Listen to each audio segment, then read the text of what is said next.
Chaque samedi de 9h à 12h, 9h à 12h, nous faisons autrement le sport sur la radio qui mouille le maillot. Ça te dit sport? Rejoins-nous dans Samedi Sport. Toutes les disciplines analysées, commentées par des acteurs, journalistes et observateurs pour les 3 heures de sport dans sa totalité. Samedi Sport, une émission de la rédaction de Sport FM présentée par Franck Nounyama.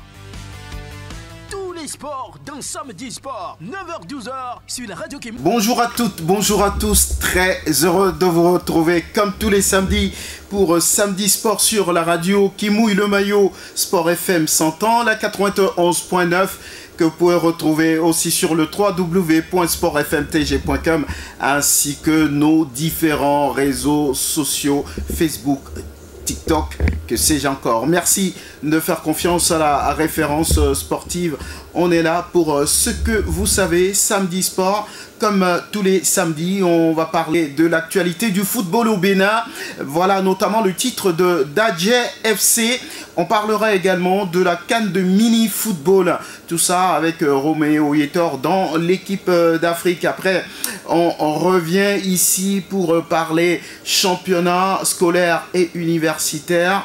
On va parler de la suite du bilan de la D1 nationale de football, saison 2024-2025 avec, vous le savez, ce n'est plus un secret pour personne, le titre gagné par l'ASCK, les chauffeurs de la COSA, et derrière les chauffeurs, c'est les dents de la mer, les requins mâles. Aroué d'abord, on va continuer le bilan. On va parler play-off avec la 2e division nationale de football.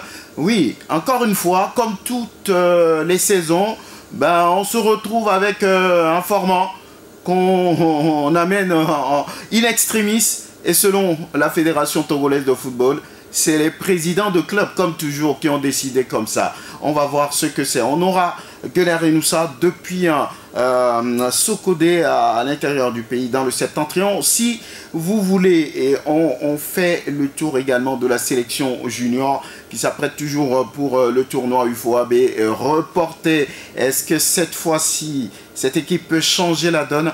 On va se poser la question. Voilà quelques sujets dont on va parler aujourd'hui, sans oublier que, arrivé en page nationale, on va rendre un hommage mérité à Défi Satou, Mama Togo, qui est partie depuis quelques jours. On n'a jamais vu une dame aussi sobre, aussi humble, aussi joyeuse. Mais le sort, la vie, la ténébreuse a encore frappé. Et depuis quelques jours, elle n'est plus parmi nous. On va en parler avec quelques confrères qui la connaissent parfaitement. Voilà, merci de nous faire confiance. Et dans cette émission, on aura Rodrigue Iko, on aura Prosper Agboklou, on aura Mohamed Touré, on aura Daou Essonana, le président de la Fédération togolaise de natation et de sauvetage. Voilà un peu. On aura aussi le technicien Fouad Fiaboué, Kofi Sena. Vous le connaissez, ancien entraîneur de l'OTR et puis d'autres clubs aussi.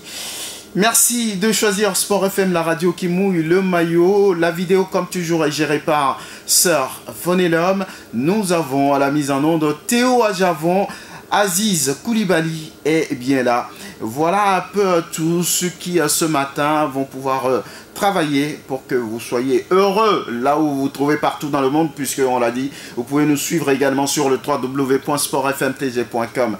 Alors, je suis Franck Nounyama, bonne arrivée. Eh bien, comme tous les samedis, on ne va pas commencer sans vous permettre de bien vous installer là où vous vous trouvez. Merci de nous faire confiance encore une fois. Alors, on salue ceux qui, de près ou de loin, nous encouragent. On dit bonjour à Mama Togo, on dit bonjour à Albarka Farouk, Basila Yeboa, on dit bonjour à Ampoule, quelque part dans la ville de Lomé. On salue... Voilà, le patron du stade d'Agaza, il n'est pas très loin d'ici.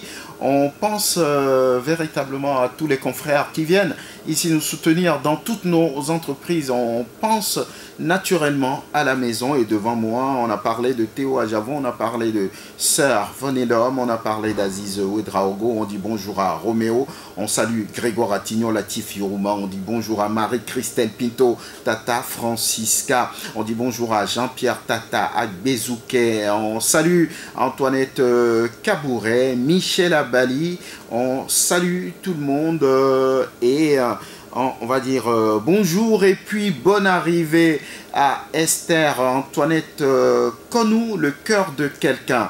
Voilà, bonne arrivée encore une fois. On en vient en Afrique maintenant avec notamment l'actualité au Bénin et on a choisi de parler avec le président de la Fédération béninoise de mini-football de la CAN qui attend ce pays bientôt. On va parler de Dadje FC qui a gagné le championnat là-bas. C'est intéressant, c'est la première fois, c'est un titre historique pour le club nommé Dadje FC.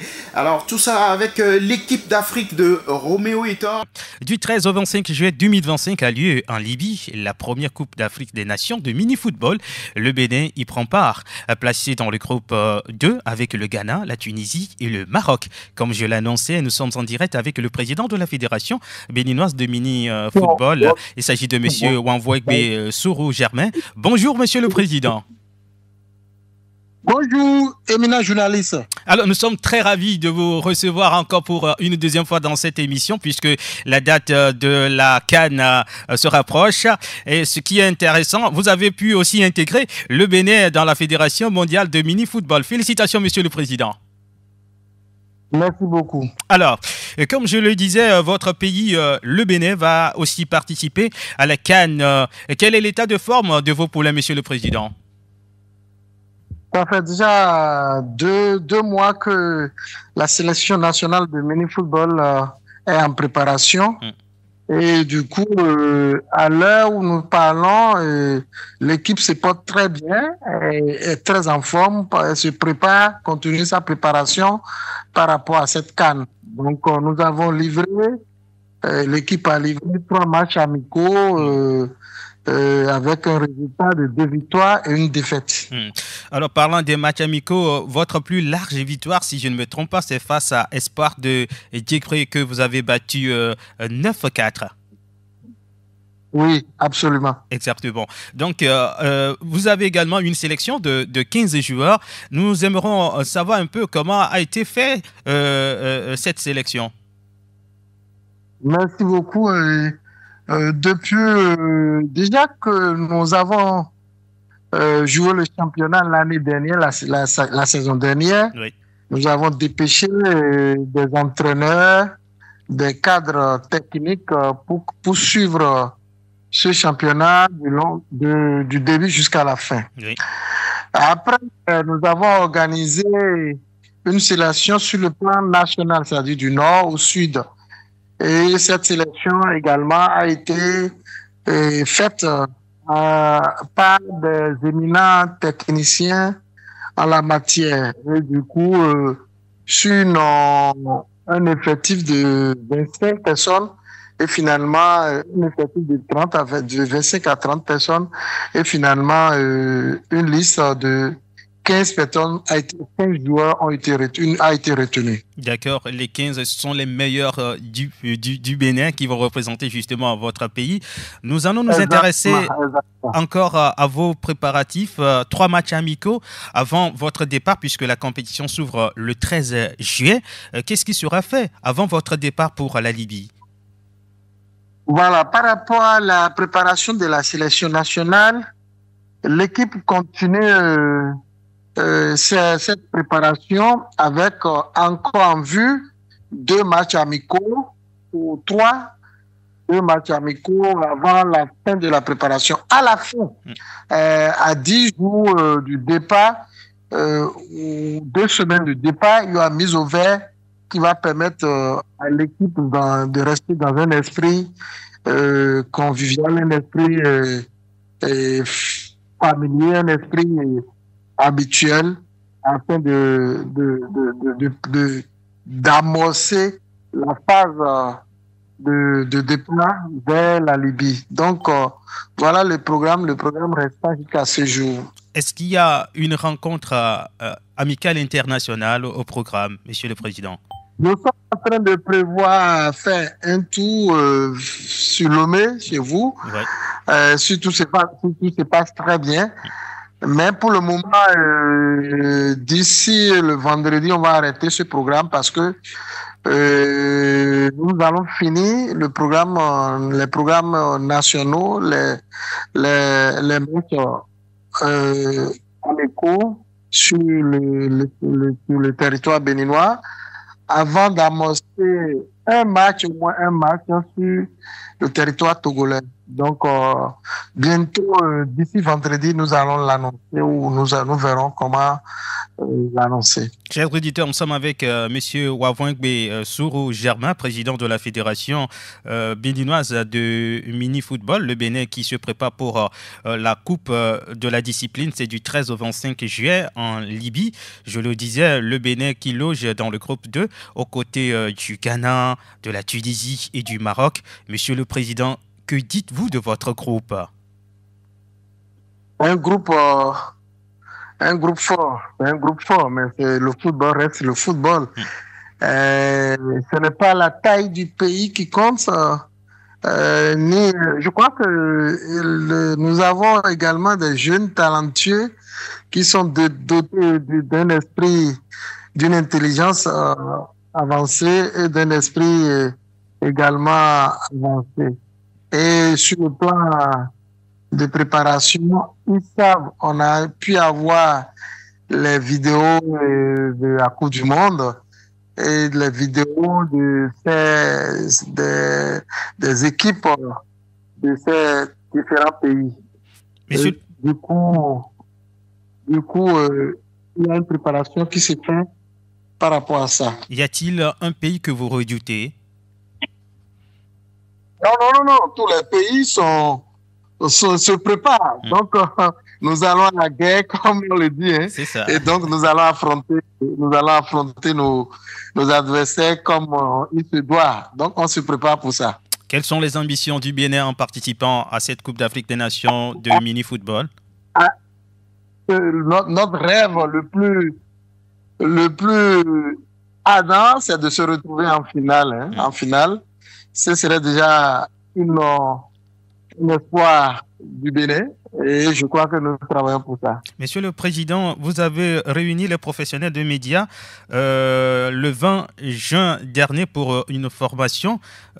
Quelles sont vos attentes? Oui, vous savez, le mini-football vraiment connaît un grand essor. Il y a environ...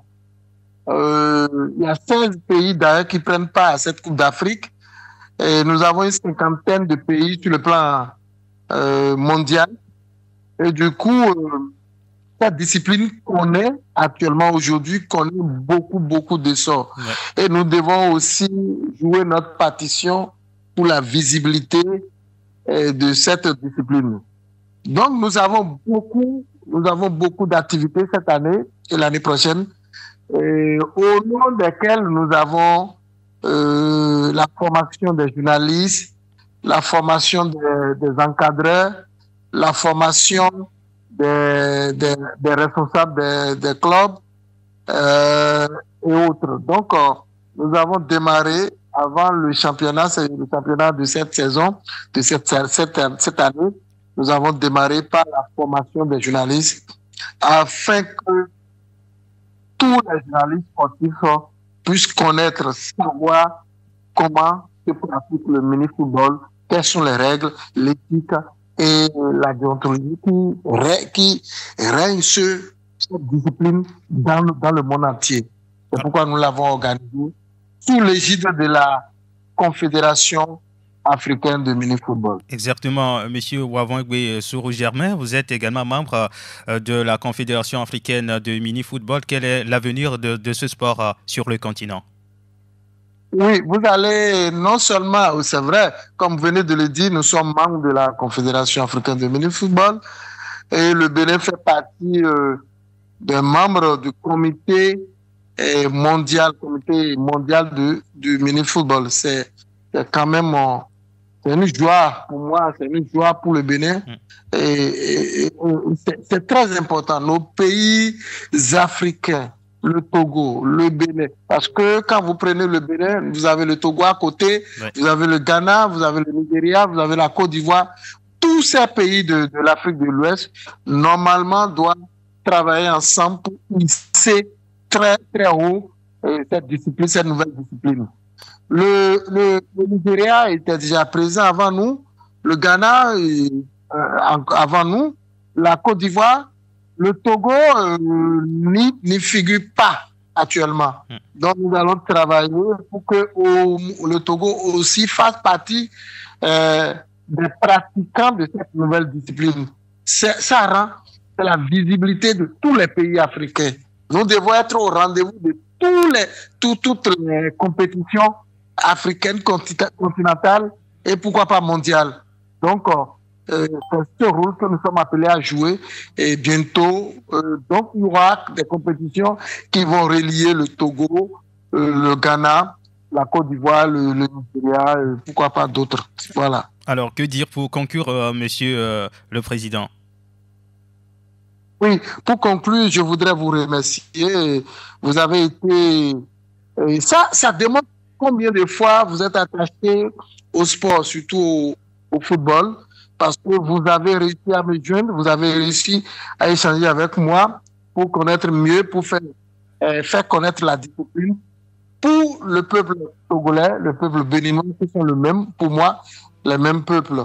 Donc, ceci étant, nous devons travailler ensemble pour que, moi je rêve que le Togo puisse connaître également cette discipline, parce que tous les pays qui entourent le Togo, le Ghana, le Bénin, le Nigeria, la Côte d'Ivoire, le Mali, Sénégal, tous ces pays pratiquent, ont une fédération de chaque pays. Donc c'est le tour du Togo de se joindre à la confédération pour pratiquer cette nouvelle discipline qui, les jours à venir, les années à venir, va connaître un grand essor. Si vous voyez tous les dispositifs qui ont été mis en place pour la CAN, franchement, vous serez séduits.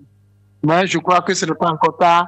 Nous attendons le tour du Togo pour joindre à nous. Merci beaucoup. Merci beaucoup pour cette invitation, Monsieur Wanvouegbe Soro Germain. Vous êtes le président de la Fédération béninoise de mini-football. À très bientôt. À très bientôt. Merci pour vous. On parle justement de Coton FC qui a perdu le titre cette saison. Coton FC basé dans la ville de Ouidah au Bénin, appelé autrefois Taneka de Nati Tengu. Coton FC repris par Coton Sport du Bénin appartenant à la Société du développement du coton. En avril 2023, un groupe de supporters nommé Groupe Foot basé en France apparaît pour soutenir le club à travers les réseaux sociaux et ainsi lui donner plus de visibilité.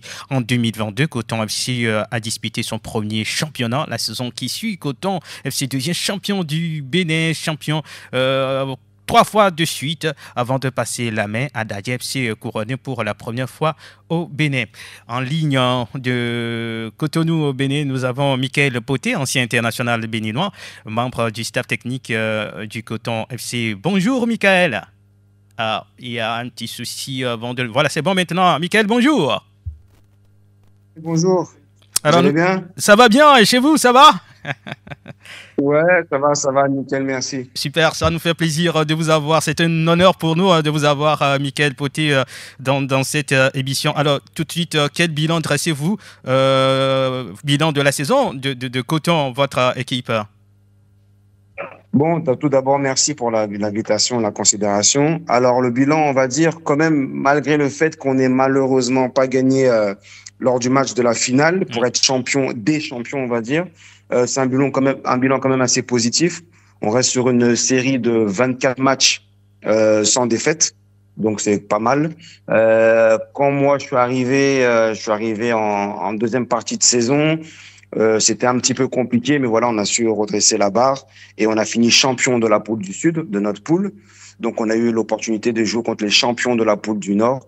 Et la grande finale, malheureusement, on l'a perdu au tir au but après le score dans le temps normal de 1 partout. Et puis bon, écoute, c'est comme ça, hein, mais quand même, pour une première arrivée, pour moi, à titre personnel, c'est quand même assez positif.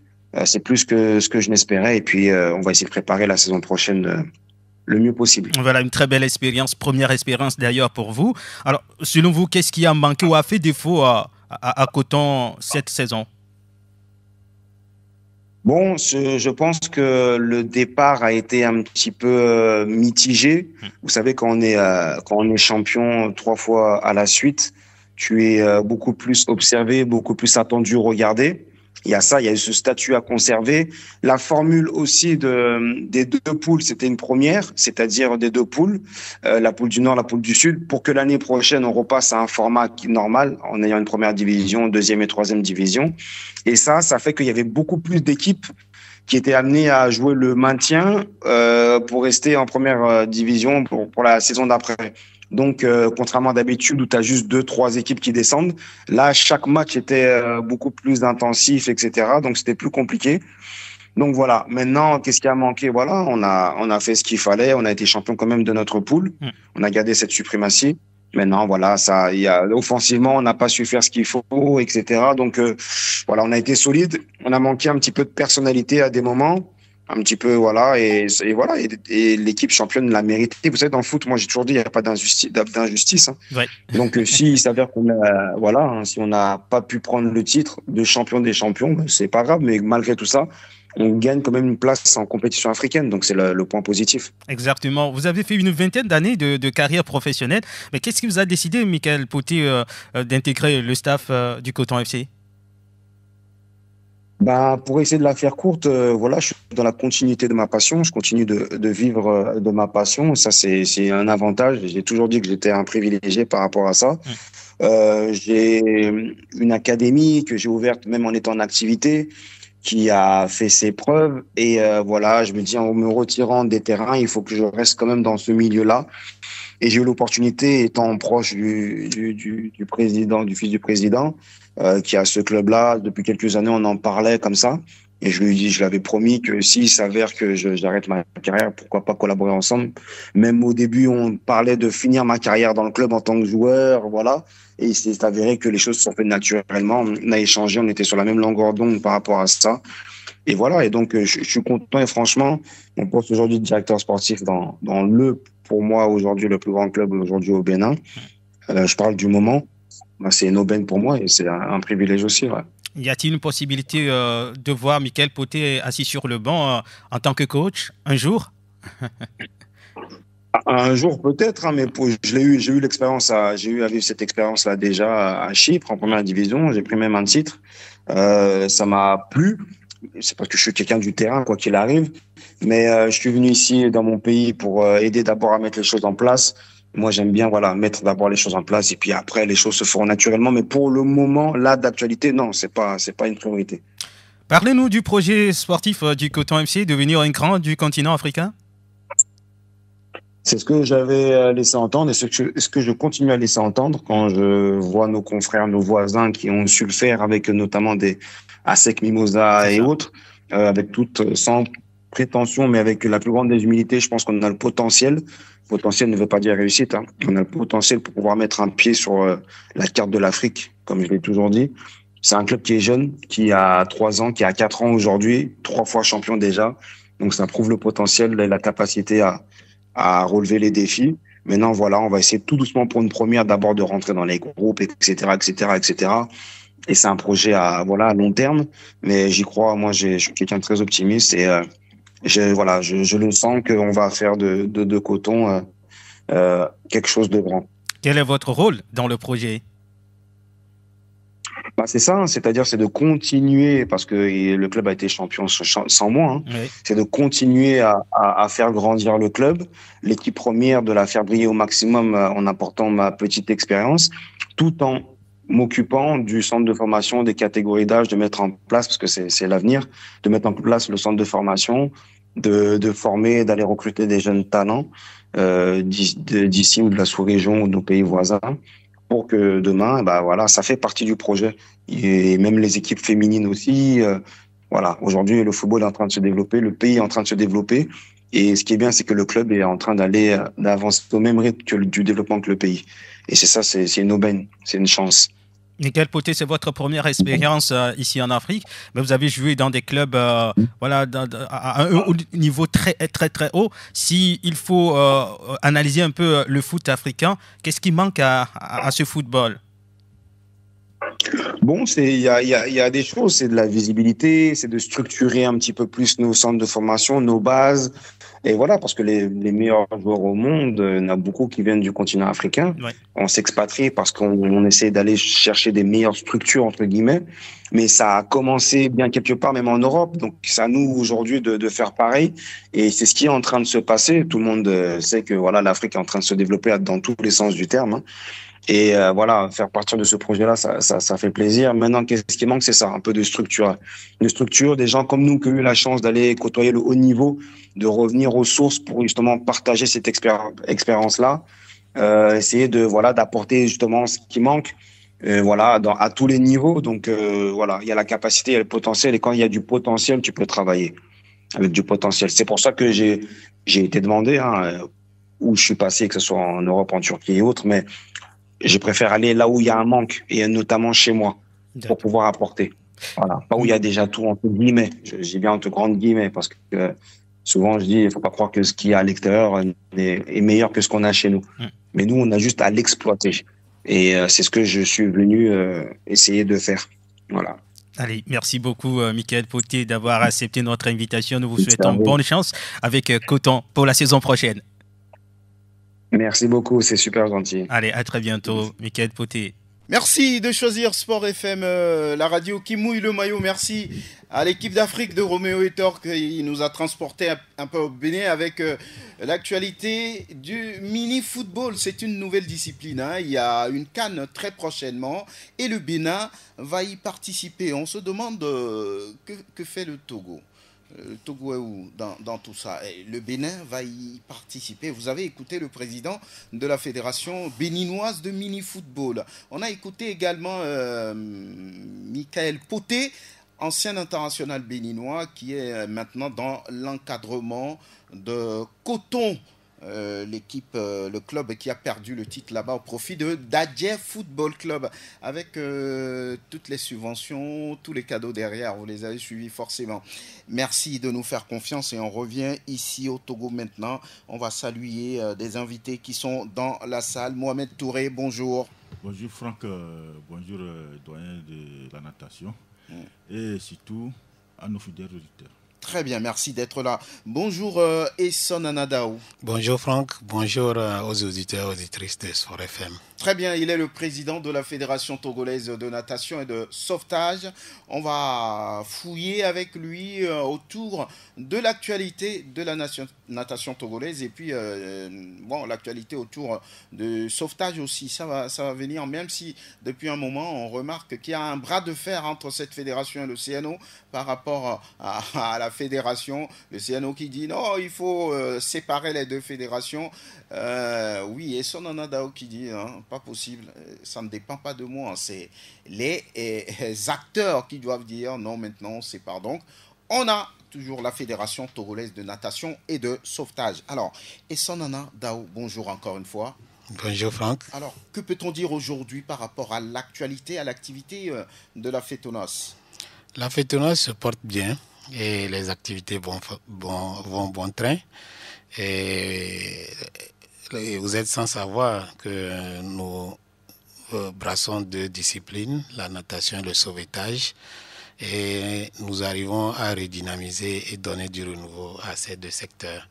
Et du jour d'aujourd'hui, nous sommes fiers de ce que nous sommes en train de produire et pour nous, ça va à bon train. Voilà, ça fait un petit bout de temps qu'on ne s'est plus retrouvé. On a parlé au lendemain des Jeux Olympiques de Paris. C'est en juillet-août dernier. Ça fait pratiquement un an. Pour nous, c'était déjà une grande satisfaction parce que nos athlètes qui étaient en liste ont pu avoir leur meilleur chrono depuis que nous sommes aux affaires.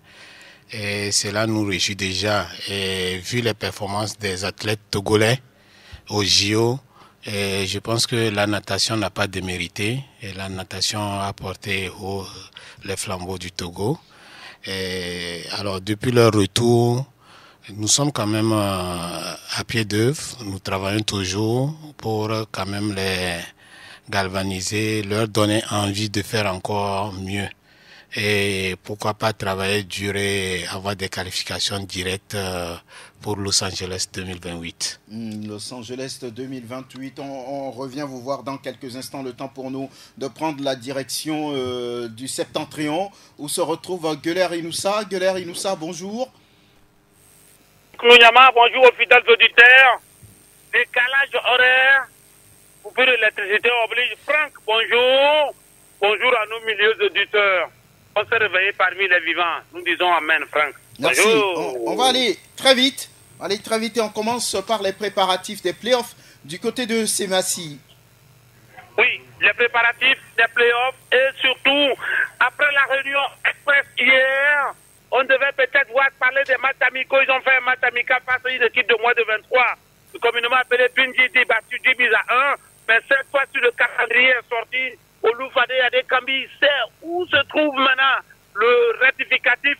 On dit souvent chez nous, un pays témoin, que les yeux qu'on utilise pour manger la pâte, ce n'est pas les mêmes yeux qu'on utilise pour partager la viande. Ce n'est pas les mêmes yeux. Franck Kounyama, ça veut dire qu'il faut vraiment poser la question à un vrai thème. Et ça va se jouer à 180 à l'heure. C'est-à-dire 2 matchs aller, 2 matchs retour. Et à la fin, une équipe sera en première division dans la zone nord. Et avant qu'on ne continue, c'est les présidents des clubs en réunion express hier qui ont demandé cela. On est allé aux infos parce que les poches sont pratiquement vides. Mais attention à ces massifs de Sokoré. Maintenant, ils sont sur Motoré. Tout le monde est averti. Hein. Le guerrier, surtout le dernier match face à Koro qui mettait de Tchamba, ce n'est plus seulement l'affaire de ces massifs de Sokoré. C'est l'affaire de toute la préfecture de Tchaoudjo en passant par Agoulou, Ouassarabou, jusqu'à sortir de l'autre côté. C'est l'affaire maintenant de tout le peuple Tim, Franck Kounyama. Voilà, donc on va voir un peu ce que ça va donner. On sait que chaque saison, le format est toujours changé au dernier moment. Vous avez senti que ça plaît à tout le monde au Gueuler? Ah oui, vous savez que peut-être ce format dont peut-être vous faites cas, pour parler du format, parce que cette partie, Franck Kounyama, on s'est renseigné, hein, c'est les présidents de clubs qui ont demandé ce format.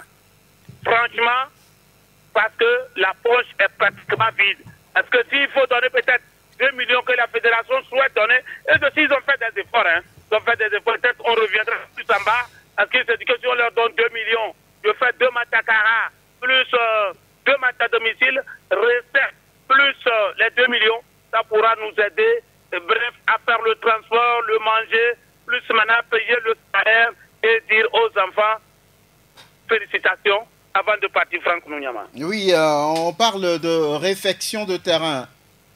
Oui, réfection des terrains à l'intérieur du pays.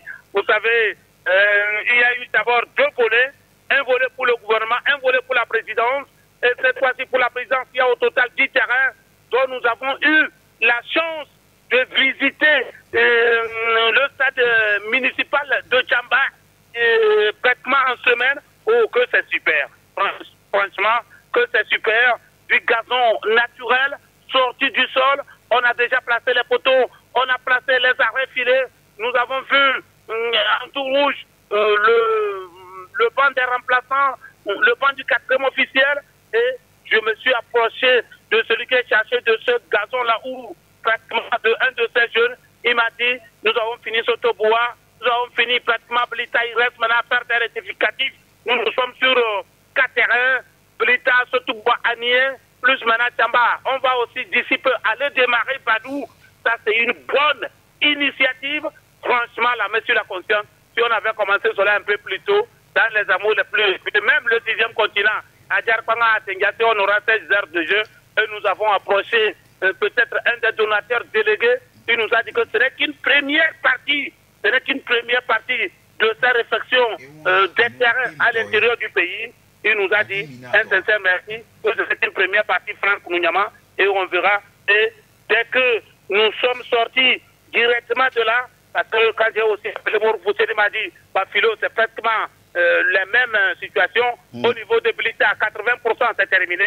Au niveau d'Anier, des Caïmans fétiches, Daniel, là aussi, 80% aussi, c'est les aires de jeu. Hein. C'est l'aire de jeu, pas la construction des terrains, les aires de jeu. À Nié aussi, c'est pratiquement 80% terminé. Le président du district de Blissa m'a confirmé cela.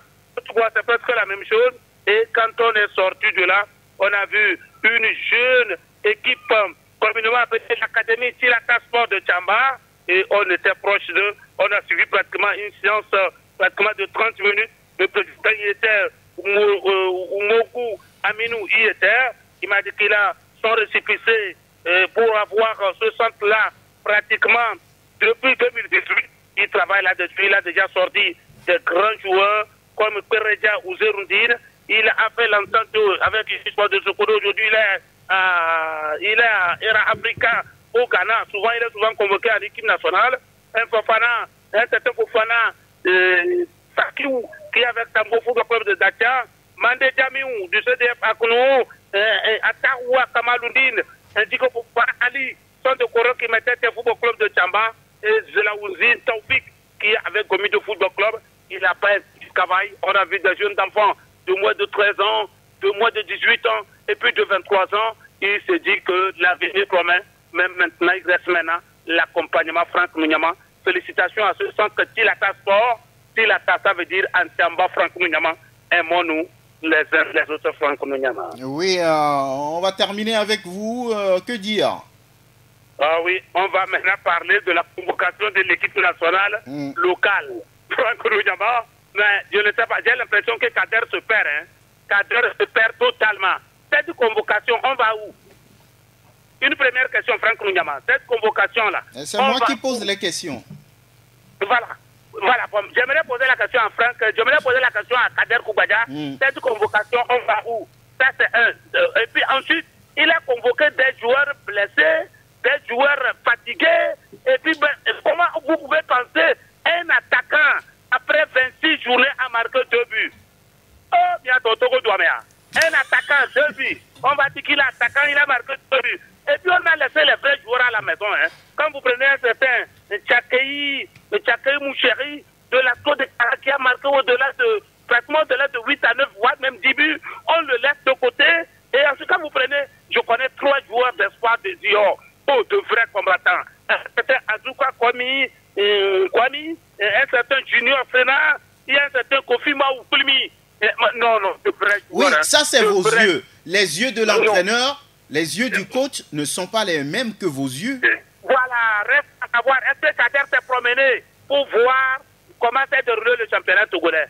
Est-ce que Kader s'est promené pour voir comment se déroule le championnat togolais? Il a fait un tour à Kara, à Ouelou, à Anié, ici, à Salimé, à Thévier pour voir. C'est comme cette liste se trouve directement dans les tiroirs, peut-être de sa maison.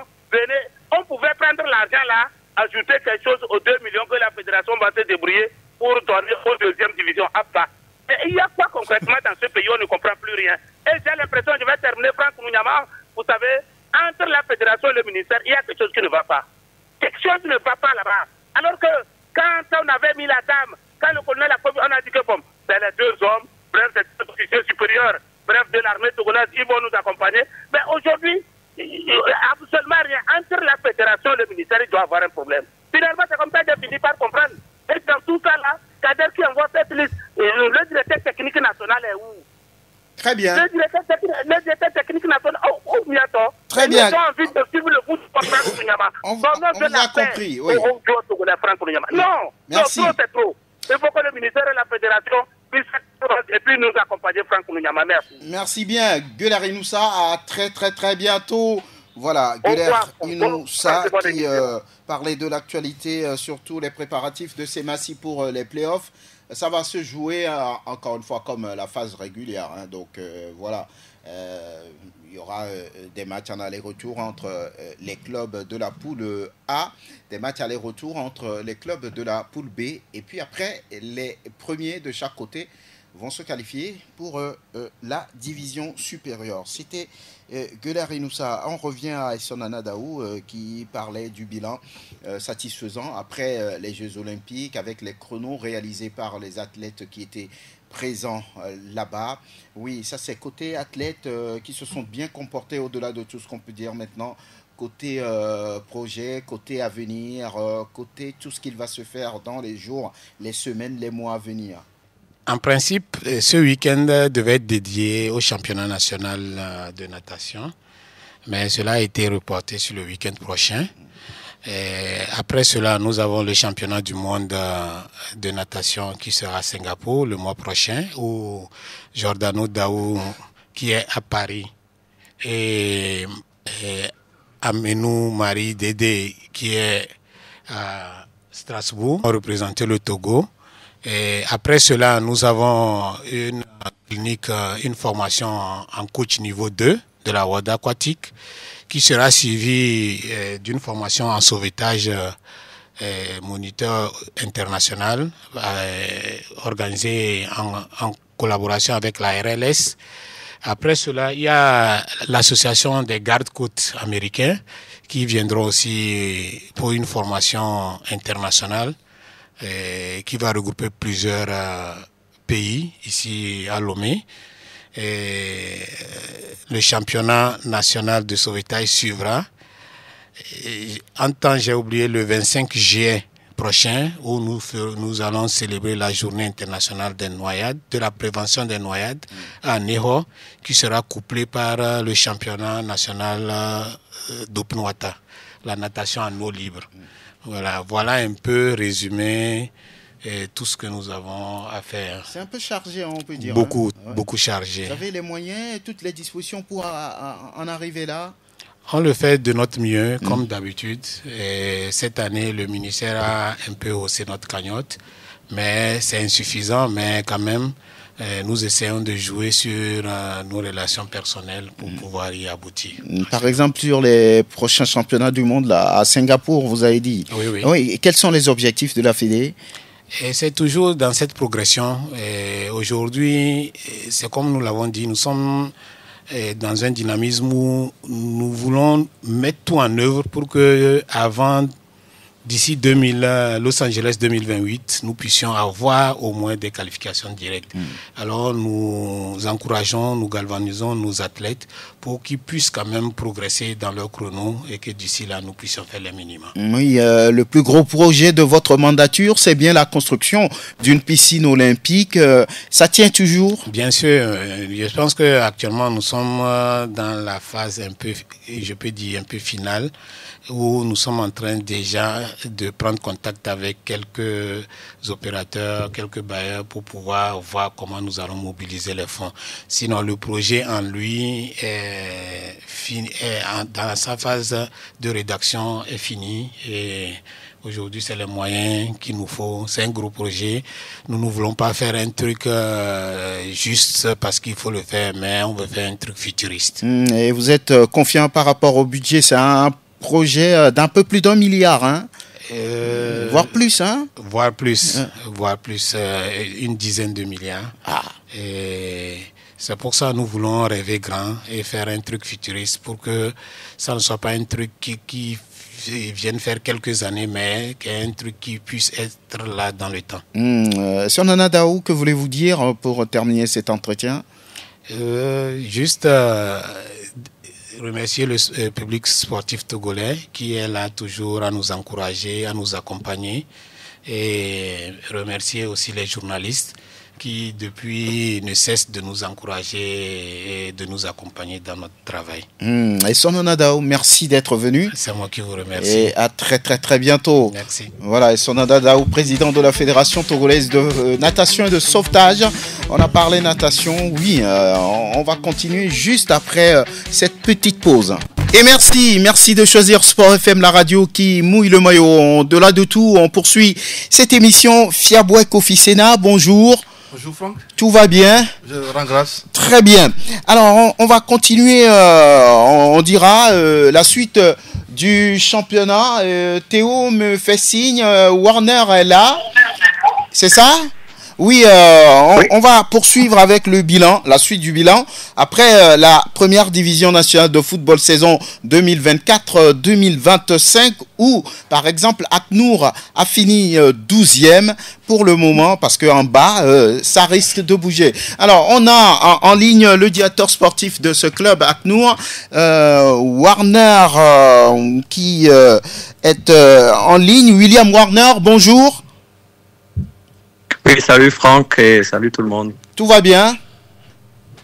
Oui, tout va bien. Alors, cette question pour commencer, que dites-vous après la saison 2024-2025 tout de suite? C'est une première expérience, un peu chaotique, on va le dire, en termes de résultats. Pas forcément facile à gérer en termes d'émotions, avec des montagnes russes, des moments très forts, en battant par exemple Asco en match aller, en match retour, en étant performant toujours face dans les grands rendez-vous, on va dire, mais beaucoup de déceptions dans on va dire la longueur, avec pas mal de matchs. Pas mal de matchs qui sont pas allés au bout de nos attentes, et donc un classement qui reflète un petit peu ces difficultés-là.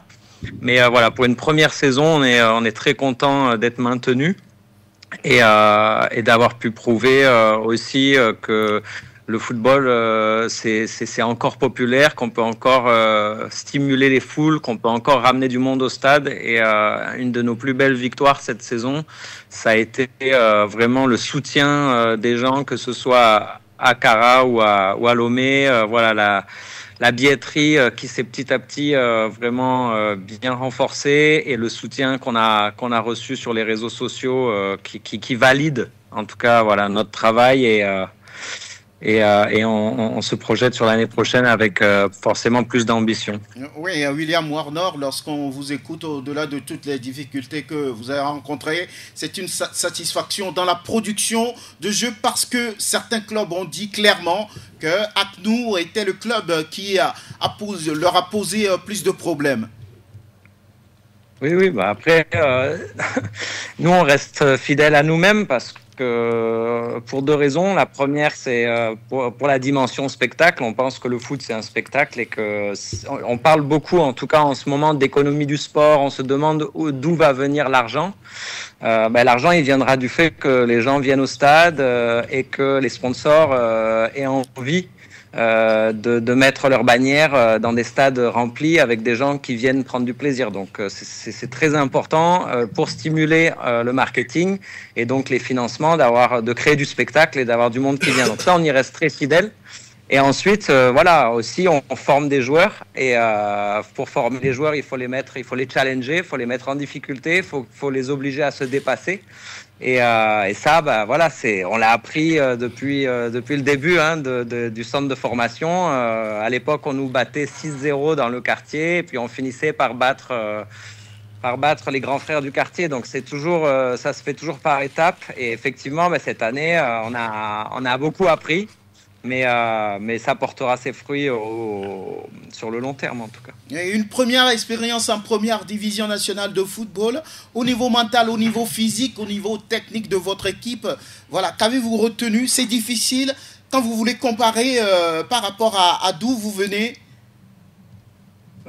J'ai pas trouvé le niveau particulièrement différent de la deuxième division.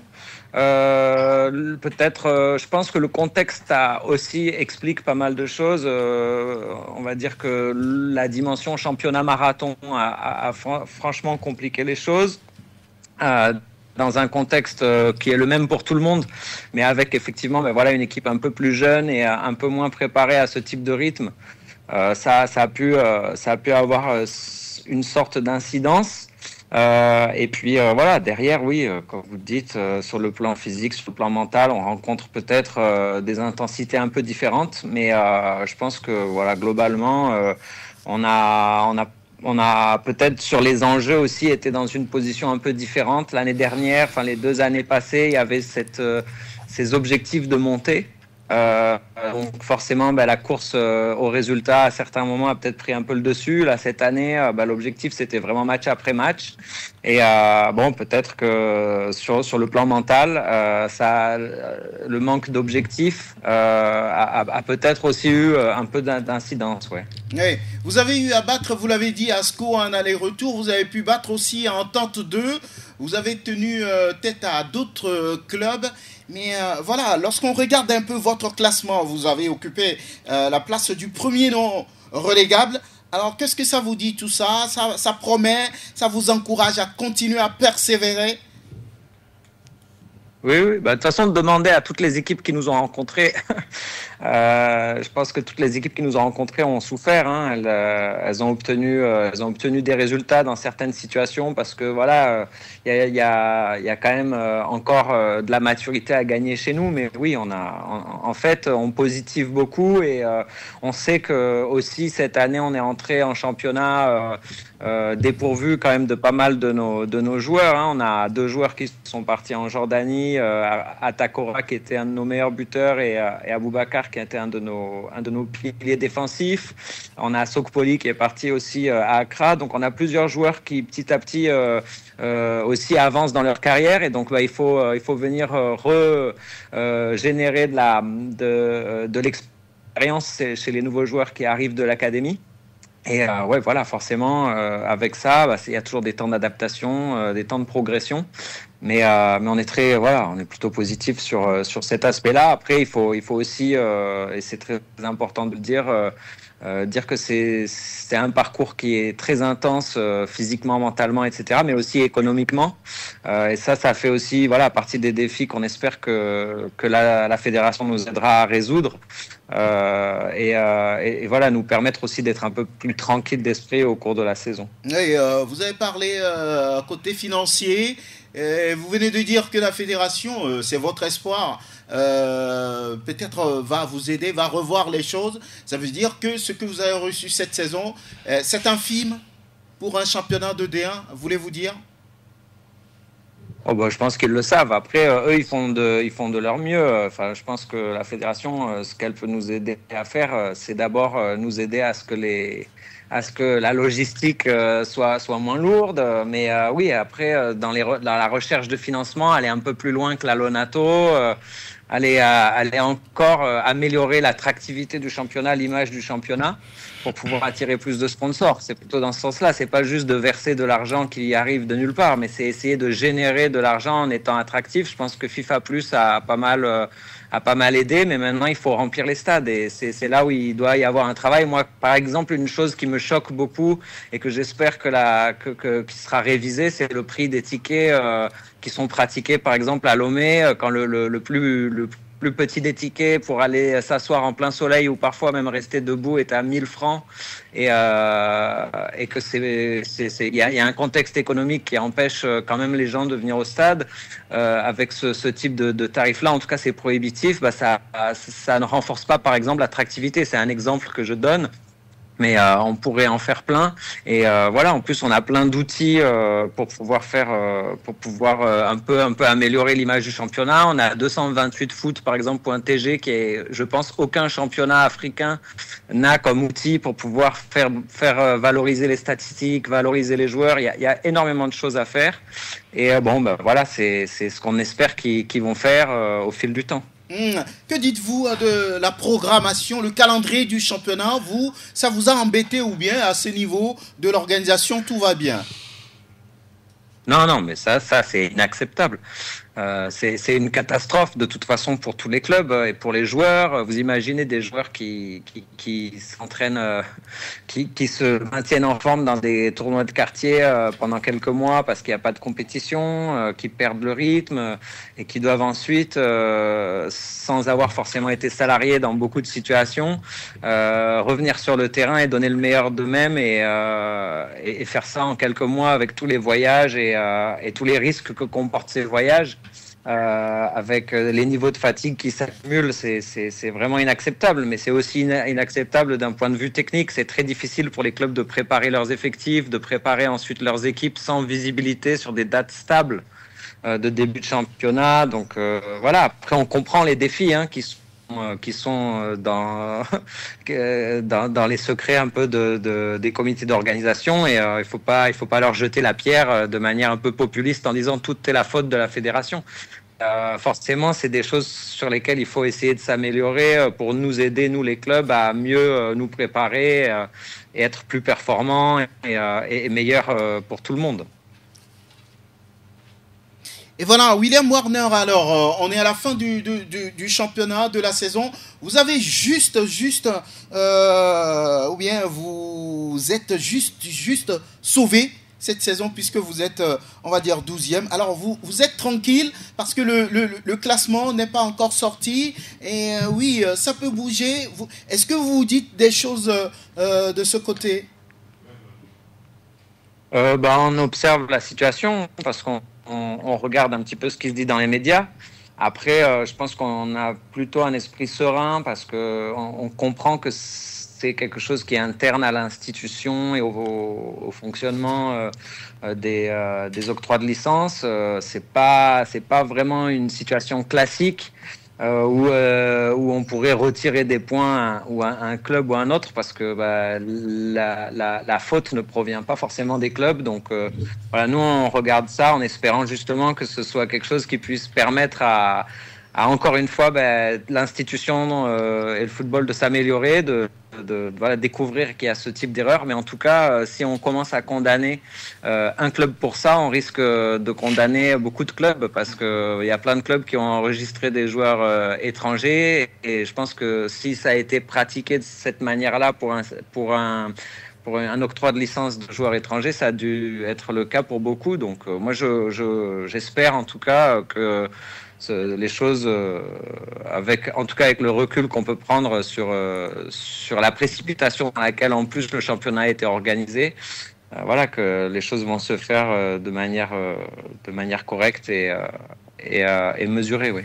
Beaucoup ont parlé de matchs à arranger sur la dernière ligne droite de cette saison. Vous, à votre niveau, avec vos yeux, avez-vous pu sentir quelque chose dans ce sens-là? Alors là, par contre, je n'en ai aucune idée, mais nous, on n'a pas ressenti de match à arranger particulièrement. En tout cas, on est très loin de toutes ces histoires. Nous, vous savez, on a pas une proximité avec ces pratiques. Donc après, si certains clubs s'adonnent à ces pratiques-là, le karma les rattrapera. Ah. Alors, au-delà de cette pesanteur, vous préparez la saison prochaine déjà? Oui, de toute façon, il faut se projeter. De toute façon, on se projette on se projette dans le long terme tout le temps. Donc, quoi qu'il arrive, la prochaine saison vient. On a une académie qui fonctionne, avec des jeunes qui vont pouvoir sortir, qui vont pouvoir venir garnir, et forcément un effectif, on espère qu'il va aussi produire des joueurs qui vont pouvoir les signer des contrats à l'extérieur et qui seront voués à être remplacés, etc. Mais on espère faire une belle saison avec une belle équipe et dans la continuité de ce qu'on fait bien depuis plusieurs saisons. Alors William Warner, que voulez-vous dire pour terminer? Non, moi je voulais peut-être vous remercier. Moi, Sport FM nous fait vivre le championnat quand même avec, je trouve, maintenant une ligne éditoriale de plus en plus intéressante. Et donc c'est plutôt vous encourager à continuer à être peut-être un peu moins politiquement correct que les autres, en allant droit au but, en affrontant toutes les questions importantes et en participant à tous ces débats qui vont faire avancer le foot, en invitant tous les acteurs à venir donner leur avis. C'est très important d'avoir des plateformes comme la vôtre, et c'est pour ça que c'est un plaisir de venir appartenir un peu à cette petite famille en intervenant à certaines étapes de la saison, et vous souhaitez de continuer aussi à améliorer cette plateforme-là et soutenir le développement du foot dans toutes ses dans toutes ses dimensions, à Lomé et partout au Togo. Merci William Warner, c'est un plaisir pour nous, c'est ce que nous faisons tous les jours, tous les acteurs c'est leur maison ici. Merci de bien vouloir vous prêter à ce jeu. Allez, bon courage et à très bientôt. Merci, bye bye. Voilà, William Warner, le directeur sportif de ACNUR, CDF ACNUR, qui est 12e voilà, à la fin de la dernière journée de la saison 2024-2025. On attend, parce qu'il y a des choses qui se disent, on attend de voir comment ça va se passer. Alors, on est toujours sur le bilan de la suite du bilan de la saison 2024-2025. Et je vous propose cette réaction de Jean-Marie Hello, qui est le manager du club champion, l'ASCK. Les moyens qu'on nous donne pour disputer ce championnat sont infimes. Il va falloir aussi que l'État aussi puisse jouer sa partition. Parce que quelque part, on donne plus que ce qu'on nous donne ici. Imagine qu'on nous alloue une enveloppe de 30 millions, 40 millions pour chaque club. Vous verrez comment le joueur togolais va se mordre dans le ballon comme si sa vie en dépendait. 30 millions, 40 millions, c'est pas suffisant aussi. Oui, ce n'est pas suffisant, mais le minimum, nous voulons aller dans un championnat professionnel. Ça fait bientôt 2 ou bien 3 ans que nous parlons de ce championnat professionnel. Mais depuis là, on commence par ce championnat. Pourquoi on ne commence pas? Vous avez une idée? Oh, peut-être la raison est ailleurs, pas chez moi quand même. Oui, puisqu'on a demandé...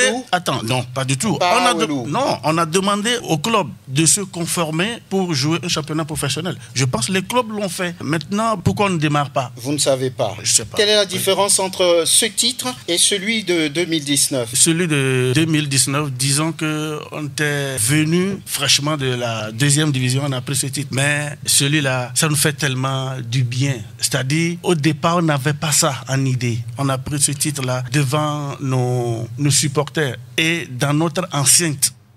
Voilà, Jean-Marie Hello, le manager de l'ASCK. Derrière lui, c'est Jean-Paul Dossé-Abalo, le coach de Gomido. Lui également, il a parlé surtout de l'organisation du calendrier des matchs, souvent en fin de saison, qui se suivent et qui demandent beaucoup de présence physique, mentale au niveau des joueurs. Jean-Paul Dossé-Abalo. Dans l'organisation, je pense qu'il y a trop de matchs rapprochés, surtout quand on arrive à la fin de la saison. C'est là que les joueurs sont plus fatigués. Je pense qu'en début de saison, on n'avait joué que tous les week-ends. Peut-être qu'on aurait pu mettre quelques matchs en plus pour que dans la phase retour, il y a moins de matchs. Parce que surtout quand tu es en difficulté, et que tu dois jouer 4 matchs en une semaine et que tu n'as pas d'effectif, c'est sûr que tu n'y arrives pas, quoi. Non, je crois que c'est ça qu'il faut faire attention parce que la santé des joueurs compte beaucoup. Bon, cette année, on a rectifié un peu parce que quand il faisait très chaud, on jouait à 15h, surtout cette statistique, c'est pas évident du tout.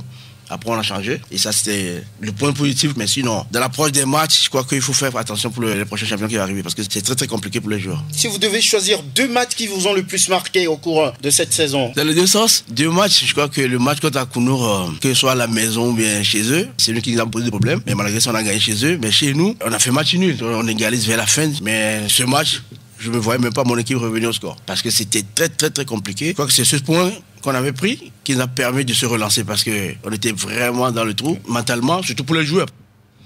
À l'instant, Jean-Paul Dossé-Abalo, il est le coach des Showboys de Palimé.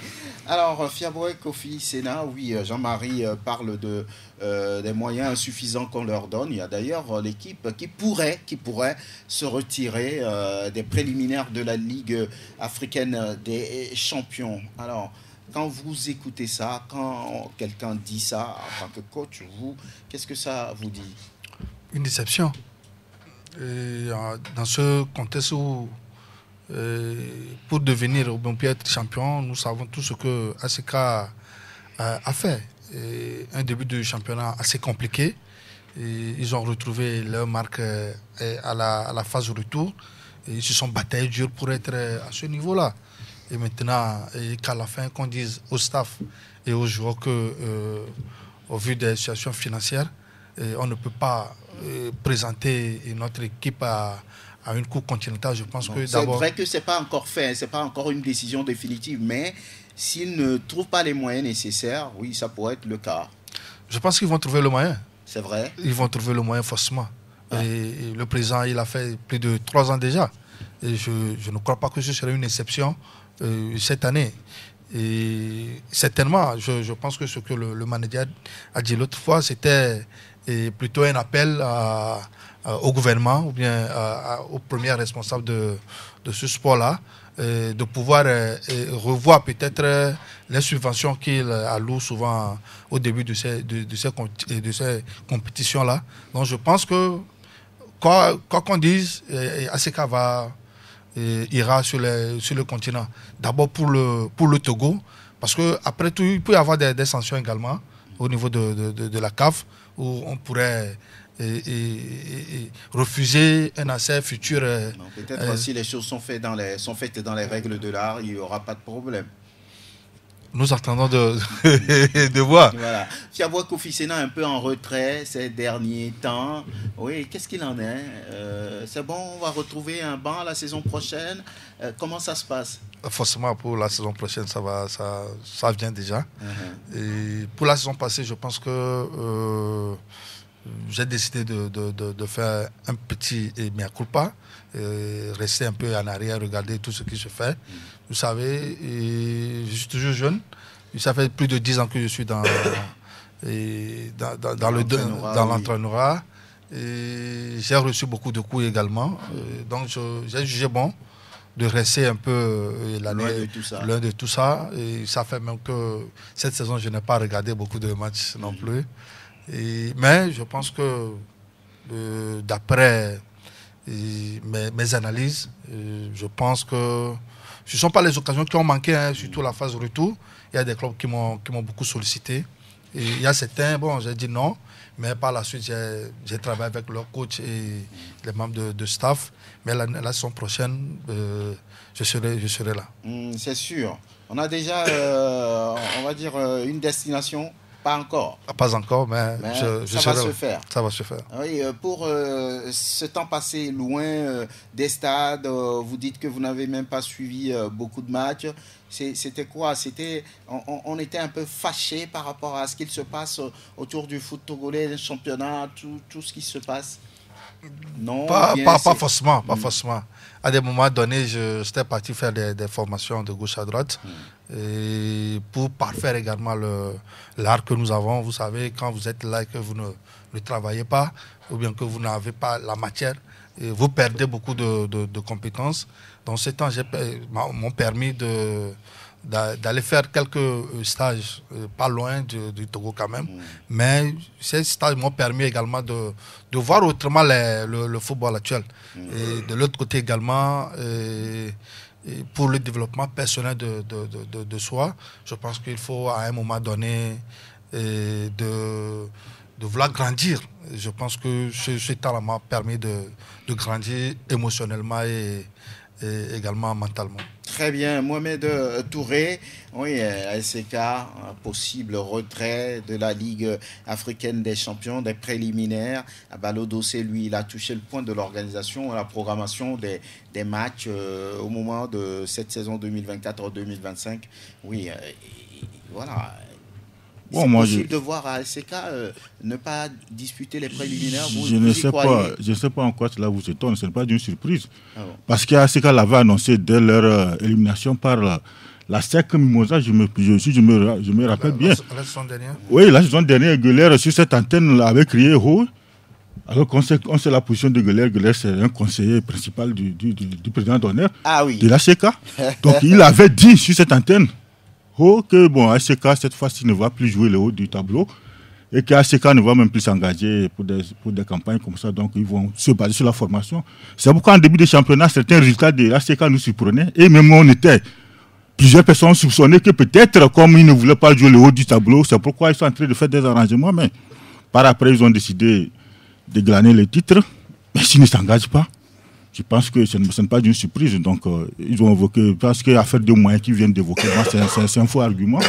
Parce qu'il avait dit, s'il ne l'a pas dit, on aurait dit que peut-être que c'est les moyens. Mais comme on avait déjà, avant même que la nouvelle saison ne démarre, on le savait. Donc, moi, ce n'est pas d'une surprise. Alors, pourquoi je pense se battre pour être premier? C'est là la question. C'est à eux seuls de répondre à cette question. C'est pourquoi j'ai dit au début du championnat, certaines défaites de la SECA nous surprenaient. Et on disait que peut-être, comme ils ne voulaient pas s'engager, Puis ils ne voulaient pas le titre ou ils ne voulaient plus faire la campagne africaine. C'est pourquoi ces résultats. Mais ils ont finalement décidé de gagner le titre et ne pas s'engager. Vous venez de le dire, si ils le font dans les normes, je pense qu'on n'aura pas de sanctions. Mais s'ils attendent dans la dernière minute, informer les instances internationales que c'est comme ça, ils ne vont pas s'engager. C'est là où on va être sanctionné. Moi, je pense qu'ils ont déjà pris les dispositions. Tout ce qu'ils sont en train de faire, peut-être c'est des bruits pour ne rien dire. On espère pour voir si par après ils vont revenir sur la décision ou pas. Mais ce qu'Abala Dossé a dit aussi, bon, quand vous prenez des championnats extérieurs, je pense que pour moi, ce n'est pas une raison pour ne pas être performant. Ce n'est pas les mêmes conditions. Pas les mêmes, oui, mais quand même, ce n'est pas la première fois qu'on joue aussi les mercredis et les samedis. Entre-temps, même on jouait, même il y avait des matchs qu'on jouait à 13h. Si vous jouez autant de rock, je me rappelle, on programmait 2 matchs. Certains jouent à 13h, d'autres jouent à partir de 15h. Donc je pense que ça, ce n'est pas un argument, il faut bien se préparer. Au niveau de chaque club aussi, il faut s'organiser. Avant de parler de l'organisation générale au niveau du championnat, il faut qu'au niveau de chaque club aussi, on s'organise. On essaie de faire ce qu'on fait. Parce que quand vous prenez Gomido, il faut comprendre, je ne sais pas, en recrutant Gomido, en recrutant Abala Dossé, ils avaient une ambition. Et puis en temps, il y avait le changement de staff ou du bureau aussi. Donc il y avait aussi des programmes, des planifications. L'essentiel au Togo, bon, je me dis, on veut prendre les rênes des clubs pour se servir autrement. Mais quand les gens viennent, ils annoncent d'autres discours, voyant qu'ils sont venus pour servir le football. Alors qu'en dessous, il y a des raisons. C'est ce qui fait que rien ne marche. Donc aujourd'hui, tout le monde se cache derrière le football pour essayer d'établir les ambitions. C'est ce qui tue tout le club. Très bien. Oui. Avec la permission des programmes, on ira jusqu'à 12h30 pour pouvoir boucler le programme de cette émission. Alors, Igor Rodrigue, vous, lorsque vous écoutez le manager de la SCK qui dit « Si nous n'avons pas les moyens, on n'ira pas disputer les préliminaires de la Ligue africaine des champions », ça vous étonne ou bien, bon, c'est une logique? Ça m'étonne, oui. Dans une mesure où ce n'est pas la première fois que la SCK va sur le continent. Donc moi j'estime, après 5 années sur le continent, ce club doit être aguerri financièrement. Ce club doit, après 5 ans, avoir les moyens. Mais ils ont embrassé un projet lourd. Ils se sont donné un stade. Ils sont en train de mettre en place un C'est dans ce sens-là. Ouais. C'est dans ce sens-là. Ouais. Quand vous êtes sur le continent, ils ont parlé même de professionnalisation. C'est dans le sens-là. Ça veut dire que le club grandit. Et un club qui grandit, c'est à travers la représentation sur le continent. Et c'est pourquoi moi je dis que ça me surprend que ce club-là, qui a déjà fait 5 ans sur le continent, a aujourd'hui peur du continent. Ou bien c'est pour mettre la pression un peu sur les décideurs. Je ne pense pas, je ne suis pas de cet avis. Et on doit se préparer. Une première année, oui, on doit essayer de réviser nos ambitions à la hausse, une deuxième année, une troisième année. Et tenir compte des finances. Chercher des sponsors, chercher à améliorer une pépinière. Pourquoi ne pas passer des joueurs pour que les ressources arrivent à aider les clubs. Arriver à aider le club. Malheureusement, c'est ce qu'on constate. Chaque année, on investit. Et moi, je dis toujours, c'est un investissement à fond perdu. Alors que cet investissement-là doit être projeté avec un bon projet. Et aujourd'hui, après 5 ans sur le continent, on dit qu'on n'a pas les moyens. Moi, je crois que ce n'est pas sérieux. Ce n'est pas bien. Mais s'ils disent les choses clairement, c'est pas mieux. Non, mais ailleurs, on voit l'État quand même venir en aide à ces genres de clubs, assurer le transport, l'hébergement, tout ce qui concerne ces déplacements au niveau international. Ils n'avaient pas ces subventions, mais ils étaient sur le continent déjà. Ça fait 4 ans qu'ils étaient sur le continent, mais ils n'avaient pas ces fonds-là. Moi, ce que je dis, je ne dédouane pas l'État par rapport à son financement au club. Mais je dis, un club tel que ASK, qui a déjà fait 4 ans d'expérience, doit, dans son projet, chercher des ressources. Quand on a fait 1 an, 2 ans sur le continent, je pense qu'on doit au moins placer 1 ou 2 joueurs, du moins dans les championnats intermédiaires, qui doivent ramener un peu de sous pour aider l'année suivante. Malheureusement, aujourd'hui, on parle de manque d'argent. Comment on l'appelle, Richard Nan, qui est revenu au pays. Vous êtes sûr qu'ils ont placé Richard Nan qui est revenu au pays? Ils ont placé Richard Nan, ils ont combien? Moi, ça aussi, c'est... Voilà. S'ils ont placé Richard Nan, moi je dis, bon, je ne pas peut-être sous le contrôle d'un technicien qui est là. Si vous arrivez, un club qui arrive à placer à l'intervalle de 5 ans, 2 joueurs a déjà le retour sur son investissement. Je ne sais pas si je mens. Donc ça veut dire que peut-être que nous ne faisons pas cette politique-là. Voilà pourquoi je comprends pourquoi on me dit que bon, après 5 ans, on a tout déboursé dans les 5 ans et que maintenant on n'a plus d'argent. C'est pourquoi je dis, on ne peut pas gérer une équipe comme ça, à fond perdu. Vous voyez, maintenant, si ASK ne veut pas aller sur le continent, bon, c'est leur volonté.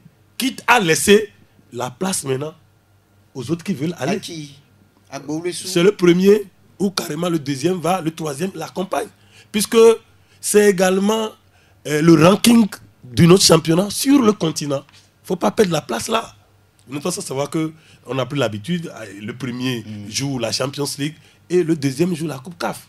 Maintenant, nous n'aurons qu'un seul représentant, puisque jusqu'à présent, même Bouloulessou n'a même pas encore confirmé qu'ils seront sur le continent. Est-ce qu'on va jouer sans... Bouloulessou, lui, eux, ils sont prêts apparemment. Ils l'ont dit, on a écouté leur vice-président ici qui dit qu'ils vont trouver les moyens pour y aller. Voilà, donc moi je dis, ça également, ça part du ranking de notre championnat. Il faudrait qu'on soit visible sur le continent. D'ailleurs, ailleurs, vous verrez même des équipes, des pays qui présentent 3 équipes même dans une seule compétition, dans une même compétition. Donc je pense que c'est en cela également qu'on va donner de la valeur et de la visibilité à nos joueurs et à nos clubs. Sans ça, bon, c'est comme si on organise le championnat pour organiser. On joue, après un moment donné, on dit que le championnat est fini et ça n'a pas de résultat. Parce que moi, je me pose la question à chaque fois. Depuis 6 saisons, je me demande, à l'issue, après, à la fin de la saison, qu'est-ce qui a changé? Qu'est-ce qui a été amélioré? Je ne trouve pas de réponse. Ça fait que, depuis, il n'y a rien qui change. Il n'y a rien qui est amélioré. Il n'y a rien de nouveau. Très bien. Alors que, normalement, à l'issue d'un champion, on peut dire, bon, cette saison, nous avons fait ceci. Et que c'est devenu un acquis. Maintenant, l'année prochaine, nous aurons d'autres acquis. Et c'est pourquoi moi, je dis toujours, quand les gens parlent de la professionnalisation, moi, je dis, dans mon analyse, la professionnalisation ne se décrète pas. Mais c'est un processus qui nous amène vers la professionnalisation. Prosper Agboklou, oui. Ils vont se retirer. Êtes-vous sûr ou bien c'est de la poudre aux yeux, c'est pour mettre la pression sur quelqu'un, je ne sais pas. Que dites-vous à votre niveau par rapport à cette position de l'ASK? Non, bon, je pense quand même que l'ASK n'ira pas jusqu'à renier son statut. Je suis d'accord avec toi qu'il y ait peut-être une pression qui est faite ici et là, connaissant l'ambition des dirigeants de l'ASK, de son président d'honneur. Je pense quand même que on n'en sera pas là. Et j'ai une équipe qui se bat pour gagner le championnat, ne le fait pas fortuitement. Sûrement et certainement que il faut mettre la pression. Peut-être qu'il n'y avait plus rien en face, donc ils ont décidé d'aller chercher ce titre. Bon, ça peut être aussi ça, mais je crois quand même que ça réside aussi dans la valeur intrinsèque de l'équipe qui sait dire, bon, maintenant, il faut accélérer et dépasser les autres. Bon, maintenant, je crois quand même que c'est une décision qui n'est pas encore entérinée. Et je ne pense pas que ça soit ainsi, puisque les uns et les autres l'ont dit. Il faut mettre quand même en lumière la valeur des joueurs. Ce n'est que sur le terrain. Vous voyez à peu près pour la Coupe du Monde des clubs aujourd'hui, l'équipe qui est éliminée au premier tour à 9,55 millions de dollars. Donc, Wydad de Casablanca est revenu avec 9,55 millions de dollars, pas CFA, de dollars. Donc, alors que les autres, comme Mamelodis, c'est 12 millions, 5. Les deux autres qui sont éliminés, qu'on a Al-Ali et Espérance, sont revenus avec 11,5 millions de dollars. Vous voyez à peu près. C'est beaucoup d'argent. C'est beaucoup d'argent. Ça permet de se restructurer, voilà, de faire des choses, ce qu'on n'a pas ici. Voilà, c'est ce qui doit inciter à ce que les gens mettent de l'argent, qu'on mobilise. Moi, on a parlé de Fonades. Bon, peut-être que je ne maîtrise pas bien la structure de Fonades, son statut, mais je crois quand même qu'on peut partir. Quand vous allez à côté de nous ici au Bénin, j'ai même vu pour une petite fédération qui a 71 millions de subventions. Donc, je crois quand même que ça, je pense que c'est un langage que les dirigeants de l'ASK sont en train de faire. Il faut qu'on s'intéresse à ce que comme on appelle, l'évolution des sports soit effective. Parce que si on ne le fait pas ainsi, chaque année, chaque équipe y va seulement avec ses moyens, et quand on revient, regardez, ça affaiblit même comme on appelle le statut de certains clubs qui, quand à la fin du championnat, les gens sont qualifiés, il faut qu'ils se mettent à chercher de l'argent et tout ça là. Par exemple, on parle de D1 Lonato avec d'autres partenaires derrière, mais pourquoi 15 millions pour le champion 2024-2025 et puis 10 pour son vice Gboulessou? Vous pensez, est-ce que ça ne détruit pas l'image même de cette institution-là? C'est ridicule. C'est ridicule. Moi, quand je l'ai lu, je dis, mais 15 millions, il faut aller faire les comptes au sein des clubs. Même les plus petits clubs ont dépensé plus que 15 millions pour faire. Mais là, moi, je dis, ces contrats-là, avec ces sociétés, bon, ça sert à quoi? On ne nous dévoile même pas le montant comme on appelle, des contrats. On ne sait pas comment ça se passe. Et à la fin d'année, à la fin de la saison, soit on renouvelle et on continue sans rien dire. Et ça ne change rien. Bon, moi, je crois quand même qu'il va falloir creuser pour comprendre ce qui se passe. Est-ce que c'est une alliance fortuite entre ces sociétés et la fédération? On n'explique rien, il n'y a pas de rapport à la fin, on dira que ce n'est pas à nous qu'on va faire le rapport, que c'est aux membres. Il faut qu'on le fasse aux membres aussi pour qu'on comprenne, ou bien qu'on nous explique, nous les faiseurs d'opinion, qu'on nous explique ce qui se passe. Donc c'est comme si, bon, tout le monde agit, il n'y a personne qui dira rien, alors il faut penser, parce qu'on ne peut pas dire qu'on finisse un championnat, que les rapports qui sont faits autour des sponsoring, qu'on ne sache rien, et que les clubs eux-mêmes doivent chercher pour aller, et qu'on donne 10 millions au second, 15 millions, alors que au Bénin ici, le meilleur buteur du championnat repart avec une enveloppe de 1 million. Le meilleur buteur, je dis. Maintenant, pour les autres, il faut voir donc combien le champion va gagner. La dernière fois, vous allez voir la fédération qui a engagé son équipe cadette, plutôt d'un centre de formation à Misérete ici, qui vont en République dominicaine pour participer à comme on appelle, un tournoi international des U15. C'est-à-dire quand vous regardez, vous lisez, vous voyez à peu près les choses, on se dit, mais est-ce qu'on est dans le même monde? Est-ce qu'on évolue sur la même planète? Alors qu'à chaque fois, regardez, on a parlé tout de suite du regroupement de l'équipe nationale locale, alors qu'on n'a pas pu financer l'équipe nationale A pour la journée FIFA. On finance l'équipe nationale locale. Bon, à quelle fin? Bon, moi je me pose la question. Vous voyez à peu près, c'est comme si on évolue à volo et normalement, à la fin du championnat, un rapport doit sortir. Et au niveau donc des décideurs, on se dira maintenant, est-ce qu'on s'engage pour la compétition? Puisque la CAF a fixé déjà la date des compétitions, du démarrage de l'engagement des équipes, c'est le 31 juillet. L'équipe qui ne s'engage pas le 31 juillet ne peut plus participer. Or, aujourd'hui, la CAF a décidé de payer 50 millions, même si vous participez au préliminaire. Vous faites le préliminaire, vous avez au moins ce gain-là. Qu'est-ce qu'on en pense chez nous? Puisque je constate que lorsqu'une équipe sort champion, vice-champion, ou gagne une coupe pour participer à une compétition, ça devient l'affaire du club. L'affaire du club. Alors qu'ici, on ne favorise pas les sponsorismes, on ne favorise pas le marketing sportif même, on n'en a pas. Et on est toujours dans l'amateurisme. Donc ASK a raison de prendre une telle position? Oui, elle a raison de prendre une telle position pour dire maintenant, il va falloir que les gens soient sensibles à cela. Ceux qui doivent décider soient sensibles à cela. Ce n'est pas parce qu'au Togo, on n'a pas d'argent. Il y a des sociétés qui produisent assez d'argent.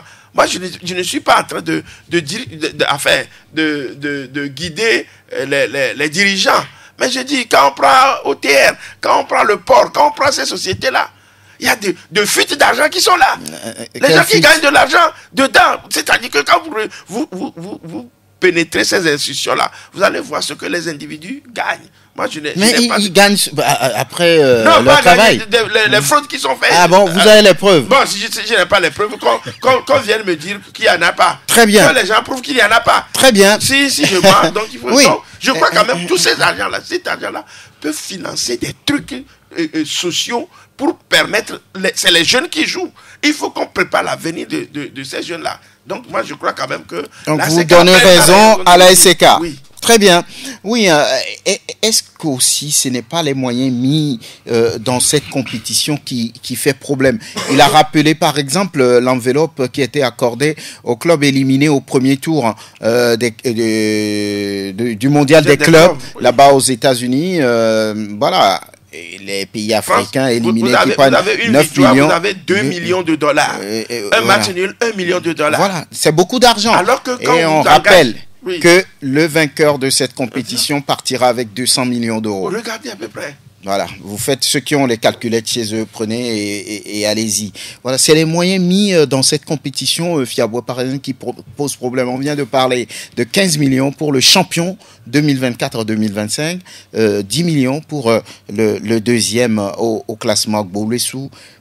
C'est quand même pas suffisant si on veut dire les choses de façon correcte. On dirait que ces instances-là ne prennent pas en considération les dépenses du championnat. Et, par exemple, si ACK organise un match, peut-être il joue un match un dimanche et sort le mercredi, peut-être en espace de 4 jours, il peut dépenser plus de 5 millions. Si en 2 journées, on dépense 5 millions, je pense qu'à la fin du championnat, que du moins la cagnotte soit assez élevée pour permettre d'amortir certaines dépenses. Mais comme on vient de le dire, je pense qu'on ne prend pas la mesure des choses. On se dit, ok, vous êtes champion, prenez ceci. Et alors qu'il y a on ne cessera de le dire. Et peut-être, qui sait, et les dépenses qu'a fait les clubs, surtout ceux qui ont joué le titre, et il y a d'énormes dépenses qu'ils ont faites. Maintenant, il faut qu'à la fin, et que ces dépenses-là, qu'on puisse du moins amortir ces dépenses-là. Mais voir les 15 millions à la fin, alors que vous avez dépensé plus de 100 millions, ça reste frustrant. Et de ce fait, on peut peut-être dédouaner ACK par rapport à sa position, mais je pense que ce sera aussi frustrant à ces joueurs-là, ce staff-là, de ne pas y passer parce qu'ils ont bataillé dur et des travaux ont été faits pour arriver à cette fin-là et qu'aujourd'hui, par manque de moyens, on ne peut pas représenter son équipe. Je pense que ce côté aussi, on doit interpeller le président de l'ACK et de faire diligence. C'est pas diligence, mais de chercher de mettre la main dans la poche et de présenter cette équipe-là. Voilà, oui, Iko, avant Mohamed, oui, vous voulez... Oui. Je ne sais pas si Mohamed va revenir encore sur ça, mais il le disait que des clubs, à la tête des clubs, on trouve des dirigeants qui peut-être ne viennent pas pour un projet sportif, mais viennent plutôt peut-être pour un projet politique. Parce que quand vous prenez aujourd'hui le comité exécutif, c'est plein de présidents de clubs. Et ces mêmes présidents de clubs acceptent ces genres de choses. Fiabo le disait, je ne peux pas comprendre comment toi tu peux dépenser au minimum 50 millions pour être champion et que tu acceptes d'avoir une cagnotte de 15 millions. Je m'arrête là. Ça ne se comprend pas. Ça ne se comprend pas. Alors qu'ils sont des présidents de clubs. Ils sont des membres du comité exécutif. Ils ont des postes clés là-bas. Mais c'est incompréhensible. Moi, j'ai dit, excusez-moi, je vais encore aller un peu loin. Dans les années 90, les ristournes des clubs après chaque journée de championnat avoisinaient 400 000. Je ne sais pas si Prosper peut dire le contraire. On a vu, et la presse publiait, la Togo Presse publiait ça. Ça veut dire que quelque part, pendant ce temps-là, il y avait du spectacle. Je me rappelle, après chaque journée de championnat, le meilleur buteur de la journée recevait une enveloppe de 25 000 francs. Aujourd'hui, allez-y demander combien le meilleur buteur va avoir. On ne connaît même pas. C'est pour appeler encore une fois à l'honnêteté des dirigeants du club. Nous voulons jouer le championnat. Nous avons combien à la fin? Il faut communiquer ça. Les chiffres que Prosper donne tout à l'heure par rapport au mondial des clubs. Mais c'est publié. C'est déjà connu même par les participants, les clubs. Mais Ici au Togo, ces mêmes dirigeants, ils sont là. Bon, allons jouer le championnat. Tout à l'heure, on arrivera à l'organisation de la deuxième division. Bien sûr. C'est inadmissible. Oui. Donc, je suis d'accord par rapport à ce que Mohamed dit, qu'il y a certains qui arrivent, ce n'est pas par un projet sportif. Ils sacrifient les jeunes. Leur ambition personnelle. Moi, je dis, ils sacrifient les jeunes qu'ils engagent dans des clubs. Parce qu'on ne peut pas s'effoncer pour être champion. Au moins, l'occasion pour que le joueur se mette en vitrine. Et dire que non, avoir de moyens, on ne veut pas aller. Et c'est pas la réalité. Mais c'est la réalité. Mieux vaut dire les choses telles qu'elles sont. C'est pourquoi je dis, venons par projet sportif, ne venons pas par autre intérêt. Très bien. Oui, vous vouliez ajouter quelque chose, Mohamed, par rapport à cette situation, les primes des vainqueurs du championnat. On sait que Dadiev, c'est la dernière fois, a pris 20 millions quand il a fini champion au Bénin, c'est vrai, mais oui. Reste à savoir s'ils ont déjà ça ou bien c'est une proposition. C'est ça. Non, mais c'est ce que la fédération va leur donner. Va leur donner jusqu'à quand? Ce n'est pas qu'ils ont déjà ça. Ouais. Moi, je me dis, est-ce que c'est du football en au Togo? C'est quoi? C'est le football? Aujourd'hui, quand moi je me rappelle, ou bien si je veux voir à côté de cette fédération, on nous parle des sponsoring en temps, il y avait la brasserie du Bénin, il y avait l'Onato qui l'année passée ou bien l'année passée a fait du bruit, l'Onato, l'Onato, tout ça là. Mais aujourd'hui, quand la fédération nous dit qu'on n'a pas de moyens, mais qui va lui donner ces moyens? Si l'État ne met pas les moyens, qu'est-ce qu'elle doit faire? Donc ça veut dire que quand on prend le commerce, il n'y a pas des gens qui sont là pour planifier. Il n'y a pas des gens là qui sont là pour au moins faire le management. Ils sont là pour quoi? Mais allez-y chercher l'argent. L'argent, ça se cherche. Donc aujourd'hui, je pense qu'il est temps qu'on puisse vraiment réfléchir sur notre football togolais. Soit on fait comme cela. C'est pourquoi quand les gens sont là, il convient de dire quelque chose qui est très important, que la professionnalisation ne se décrète pas. Ce que les gens disent qu'il faut commencer quelque part. Franck, décidons que demain ou bien l'année prochaine on va commencer le championnat et on va le jouer sous forme de championnat professionnel. Vous allez voir ce que ça va donner. C'est du chaos. Quand on fait quelque chose, c'est lorsque dans quoi nous sommes, c'est parfait, qu'on passe à une étape supérieure. Oui, c'est comme ça. Quand on fait quelque chose qui est parfait, on passe à une étape supérieure. Maintenant, nous sommes dans l'amateurisme, qu'on fait avec du désordre, des magouilles un peu partout. On parle du championnat professionnel au Togo. Mais franchement, il faut que les gens essaient de voir clair. Le championnat professionnel, ce n'est pas décréter parce qu'on a parlé de 70 millions, des gens ont fait des calculs, ce que ça va donner, ce que je vais gagner dedans, on va nous pousser vers le désastre.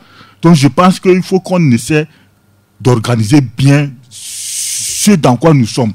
Et en ce moment, on peut voir que là, on a passé par étapes. Quand on voit le football, on commence par minime, cadet, junior. Avant au Ghana, c'est comme ça s'est passé. Et tout marchait bien. C'est comme l'école. À chaque fois, tu grandis. Maintenant, on veut sauter. Aujourd'hui, nous sommes là. Quand on veut voir au Togo, le championnat, ça ne marche pas. Dans le temps, au moins, on arrivait à avoir de bons joueurs. Mais avec les locaux, on peut avoir une équipe nationale digne de ce nom. Mais aujourd'hui, c'est du cafouillage. Les présidents sont là. C'est les présidents qui font des choix parfois. C'est les présidents qui font des recrutements. Ça ne peut pas marcher. Bien.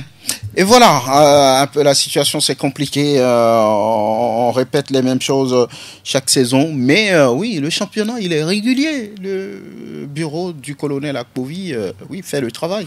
Le championnat, il est régulier depuis plusieurs années. Au-delà de tout ce qu'on peut dire. Non, mais vous riez pourquoi? Le championnat est régulier. C'est pas le plus important. Ça fait rire. Quoi? Le championnat est régulier. Mais ça ne donne rien. Quoi? Il y a un champion qui est issu, il y a un deuxième. Ça ne donne rien. Quoi? Je dis, oui. Aujourd'hui même, Guler parlait des joueurs sélectionnés. Quel joueur vous mettez en vitrine?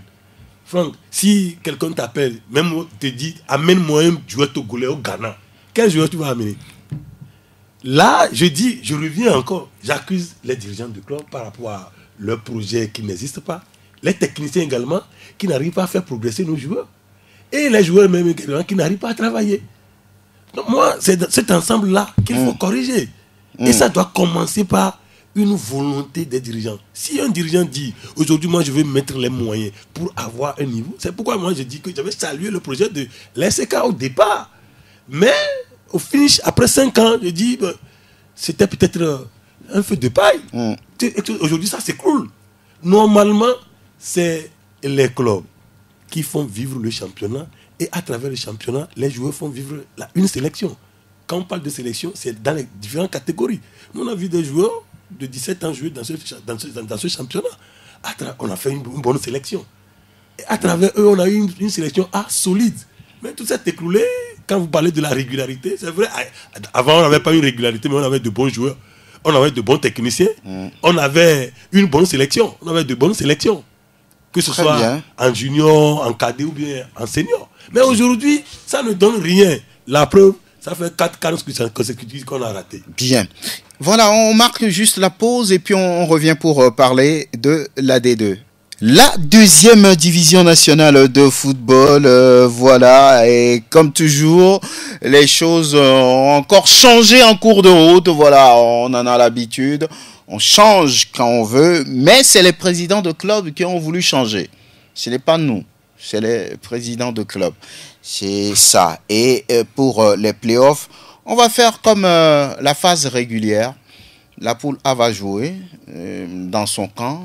La poule B va aussi jouer. Fiaboua, Kofi Sena, vous êtes technicien. Comment peut-on comprendre ça? Oui, il y avait normalement un mini-championnat en 10 journées pour ceux qui sont qualifiés pour les playoffs. Mais faute d'argent, oui, on va se jouer entre nous dans nos poules différentes. Et puis les premiers sont en D1. Moi, je veux plutôt aborder le côté technique de la chose. Ce championnat ne permet pas de sortir des équipes compétitives.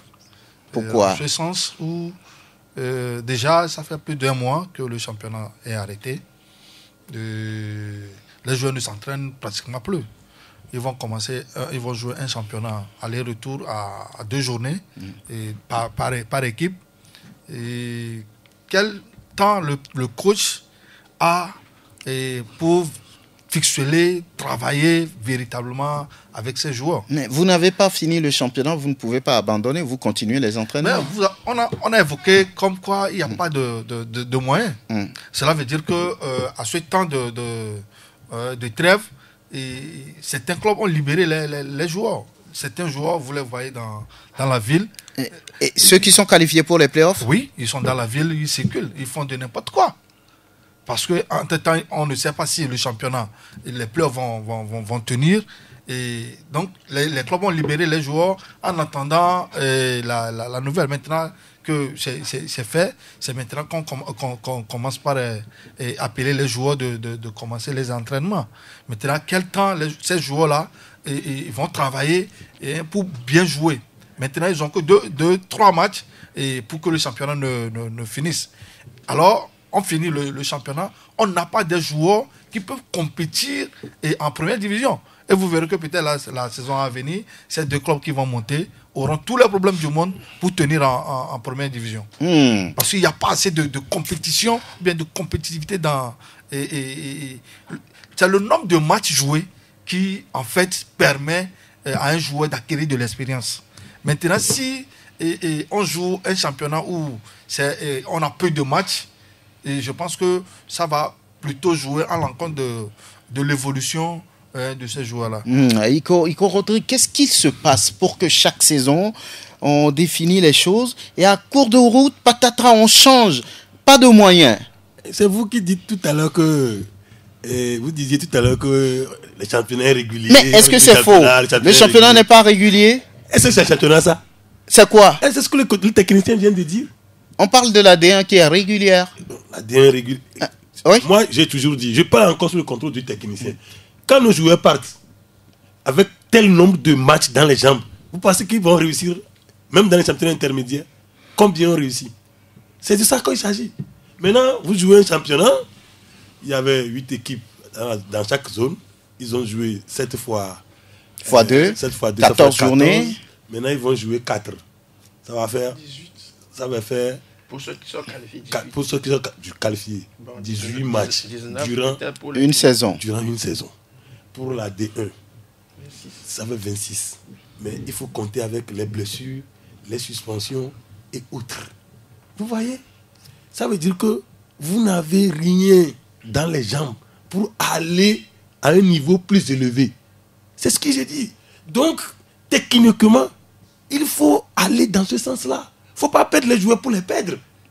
Ou carrément, on ne veut pas organiser le championnat, on n'organise pas. Mais si tout le monde se satisfait de la régularité du championnat, on joue le championnat, ça fait 11 ans, ça fait 9 ans, le championnat est régulier, mais qui ne donne rien. Aujourd'hui, vous sacrifiez les joueurs. Il y a quelqu'un qui veut, par ça, faire peut-être le tremplin, jouer et chercher ailleurs. Mais quand vous lui proposez ça, c'est rien du tout. Le technicien l'a dit tout à l'heure. Et puis, il n'y a même pas une bonne programmation. On est là, la D2 est finie, les présidents nous ont dit, il y a d'autres entraîneurs qui ont dit, bon, on attend la décision de la fédération pour voir. Il y a d'autres clubs qui ont donné le repos à leurs joueurs en disant, bon, allez, vous avez une semaine de repos, on reprend. On reprend maintenant, on a peut-être en tête de jouer un championnat, les playoffs classiques, voilà que, patatras, on va jouer seulement 4 journées et la saison est finie. Tout ça là, je me demande, est-ce que nous avons un projet de développement pour notre football? La question reste posée. Oui, Mohamed Touré. C'est pourquoi, des fois, en tant que journaliste, il faut savoir donner des informations. Tout à l'heure, quand Goller a appelé, il criait que non, ils sont allés aux informations, que ce sont les présidents qui ont décidé, Oui, c'est ce que la fédération a dit. Bien sûr. Comment on est arrivé à ce que les présidents décident? Qu'est-ce qui a fait les présidents ont décidé? Les présidents ne sont pas levés pour décider comme ça. Tout à l'heure, j'ai dit que quand nous sommes à chaque temps, on crie que rien n'est organisé au sein de la fédération, qu'il n'y a aucune vision, qu'il n'y a aucune planification. C'est ça. Donc ça veut dire que depuis qu'on a lancé la 2-2, rien n'est prévu pour la suite. Rien n'est prévu. C'est-à-dire qu'on jouait, mais sans suite. On attend que la phase régulière finisse pour commencer par voir comment faire pour jouer les playoffs. C'est déjà faussé.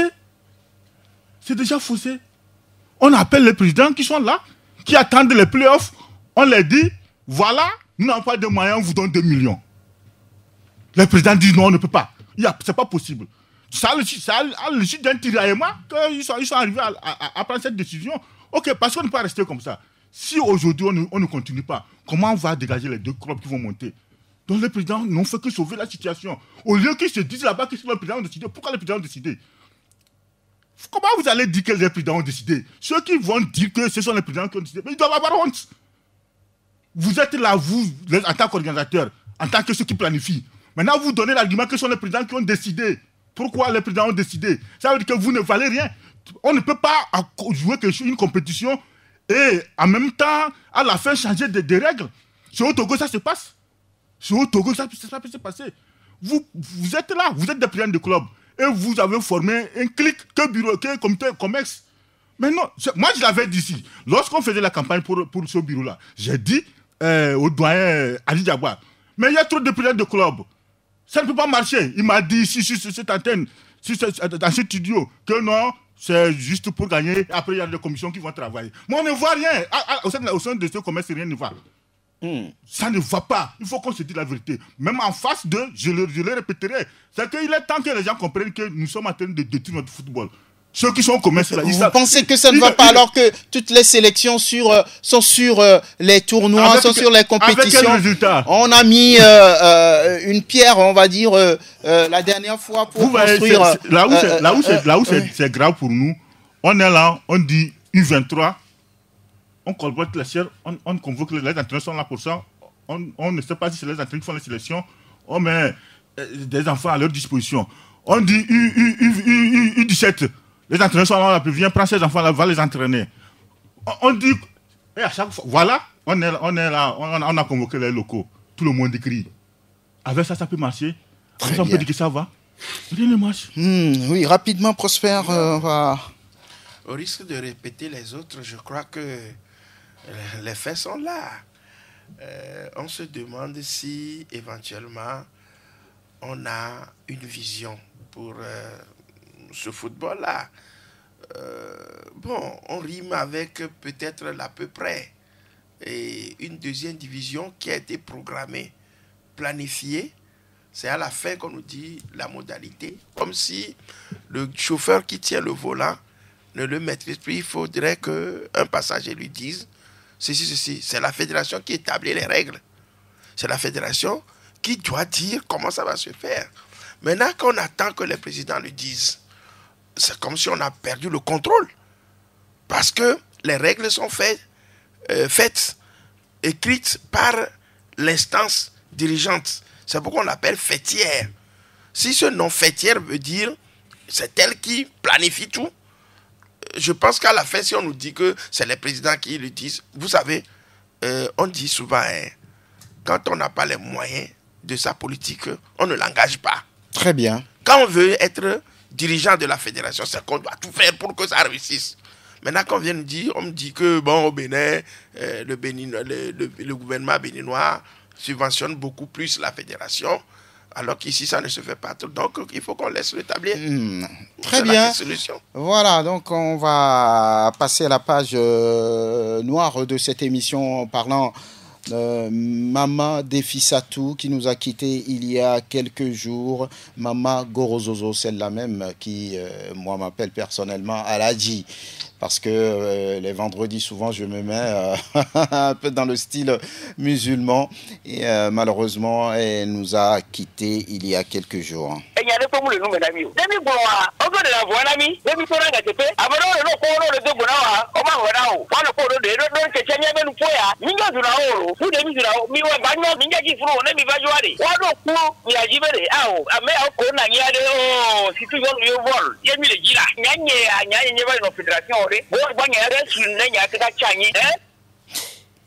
Malheureusement, cette voix, on ne va plus l'entendre, on va dire, voilà, de celle-là qui la porte. Comme on l'a dit, elle nous a quittés il y a quelques jours. Sûr que Mohamed Touré, tout le monde ici connaît cette maman-là. Je n'ai vu personne aussi joyeuse, aussi sobre, aussi humble. Elle est l'amie de tout le monde. Je ne l'ai jamais vue se mettre en colère. C'est une maman de nous tous, rien à dire. Mais malheureusement, la vie est ainsi faite. On dit souvent la mort, c'est la vie aussi. C'est comme ça, malheureusement. Et voilà, la nouvelle est tombée comme une blague, mais c'était la vérité. Maman Gorozozo nous a quittés depuis quelques jours, Mohamed. Tout à l'heure, quand vous avez répété ça, j'ai eu des frissons. Et vraiment, c'est difficile. C'est une dame qui va vraiment manquer au football togolais. Parce que c'est une dame, non seulement elle est sportive de Semassi, mais c'est de tous les clubs. Parce que je la rencontre souvent dans tous les clubs, au niveau des stades, que ce soit à Gaza qui joue, que ce soit n'importe quel club, elle est toujours, elle est amie de tout le monde, comme vous venez de le dire. Franchement, c'est un coup dur.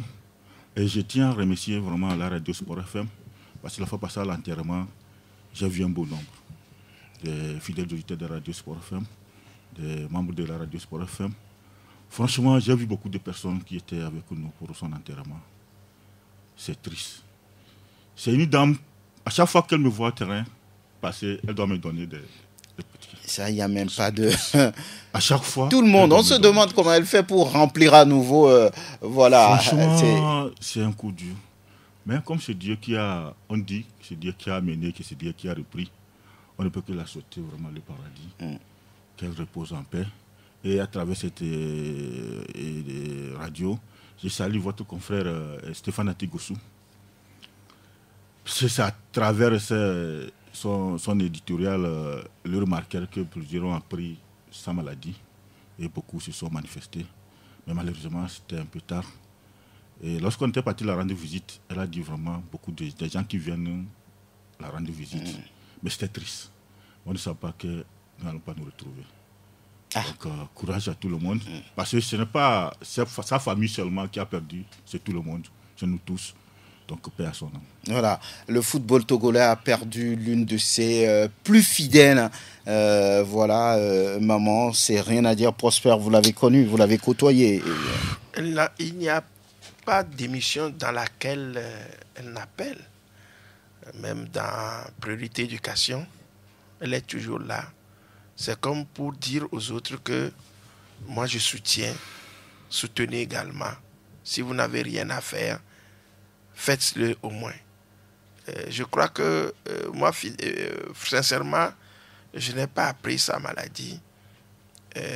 La nuit dernière, j'ai vu RIP, Je dis, sur les réseaux sociaux, je dis, mais ça c'est quoi? J'ai commencé par appeler. Les gens me disent que Goro Zozo est morte. Je dis, mais franchement, j'avais crié. Et jusqu'à maintenant, je suis sur l'émotion. Je sais que vous en parlerez.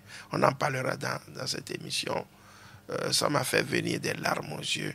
J'étais émotif parce que, comme Mohamed vient de le dire, c'est une dame qui est amie de tout le monde. Elle est la mère de tout le monde. Ah oui, Goro Atizo, Lola Tizo, Aladi, Goro, voilà, Atizo. C'est ça. Et puis, qu'est-ce qui me vient à l'esprit? Je dis, mais donc, quand nous allons au stade de Kégué pour un match, on ne verra plus cette dame se promener pour nous donner. Non, ça fait pitié. Ça fait pitié. J'ai pleuré. Je suis encore sur l'émotion parce que c'est la seule fois qu'on a vu une femme aussi, je dirais, populaire, qui entre dans tout le monde, sur tous les terrains. Elle vient, c'est pour supporter toutes les équipes, fait de la pagaille. Non, je dis, c'est la vie. Que la terre lui soit légère, que Dieu l'accepte vraiment dans son royaume. Icon Rodrigue, oui, vous ne direz pas le contraire, certainement. Maman Goro Zozo, maman de tout le monde. Pas du tout. Moi, je vois encore sa position au stade Omnisport de Lomé. Il est juste à l'entrée de la tribune officielle. Et quand vous entrez en même temps, elle ne vous appelle pas votre nom. Elle connaît presque tous les journalistes. Presque tout le monde. Quand moi, je rentre en même temps, je crie chaud. En même temps, elle dit Icon Rodrigue, Icon Rodrigue. Elle n'est plus. Que la terre lui soit légère.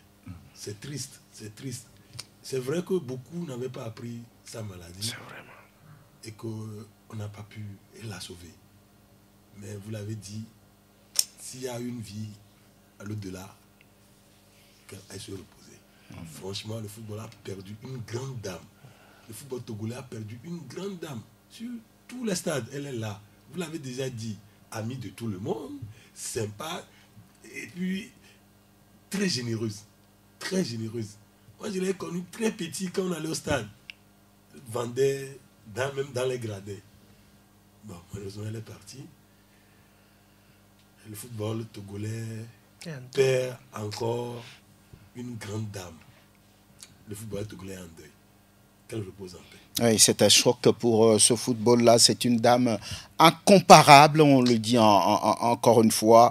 Jamais en colère. Prince, elle est, vous me rappelez, les jaloux vont maigrir. Oui. C'est comme lui. Oui.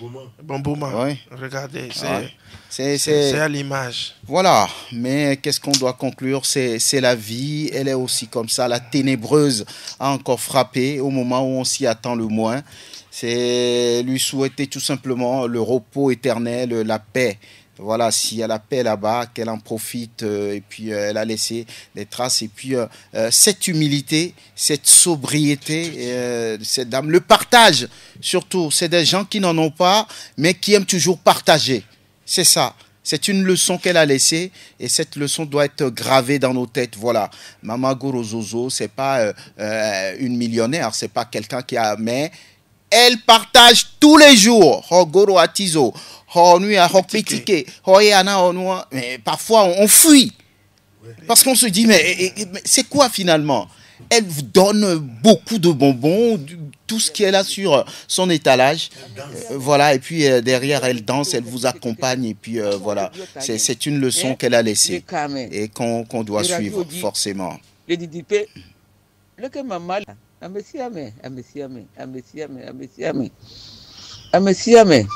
Vivido amentito que amo le biotanye le kame le radio ji le didipe le que maman le doma le terrain o me o mbale pa mama ore o mama ke dona vivido mi anti am kele njo amodo biona tanye o bana o de pe mu na dinamo de pe mu na mblangina mo no bare ne awduna ya on pona mo ola no bio ke mbo ola va bonye ipoe ao akpenemi ma wina yirami nembe ma hla mo be nko mari après me de pengba bere yemule yo yebe nko lo nde kukunami ne jiro ma wa mile ma obasime mule ba obasime enyi mama semo goro zo mulema ubasime ne juro mawa ne muhaya ao. Et voilà, Mama Togo, elle ne survivra pas. Mama Gorozozo, pas Mama Togo, hein. Mama Gorozozo. C'est deux choses différentes. Oui, Mama Gorozozo, Mama Semo. Voilà, elle ne survivra pas à cette maladie. Mais bon, encore une fois, condoléances à la famille en pleurs et à tout le monde du football togolais. Il y a quelques minutes qu'on va encore donner à nos auditeurs, peut-être pour se prononcer. Peut-être qu'ils s'en foutent éperdument des Togolais. Ces jeunes qui sont allés même en finale, c'est une première. Pourquoi on n'a pas su garder cette équipe? Mais vraiment, ça fait honte. Non, arrêtons de comédie. Crions directement au sommet que c'est comme ça ne va pas. Point de vue, les auditeurs.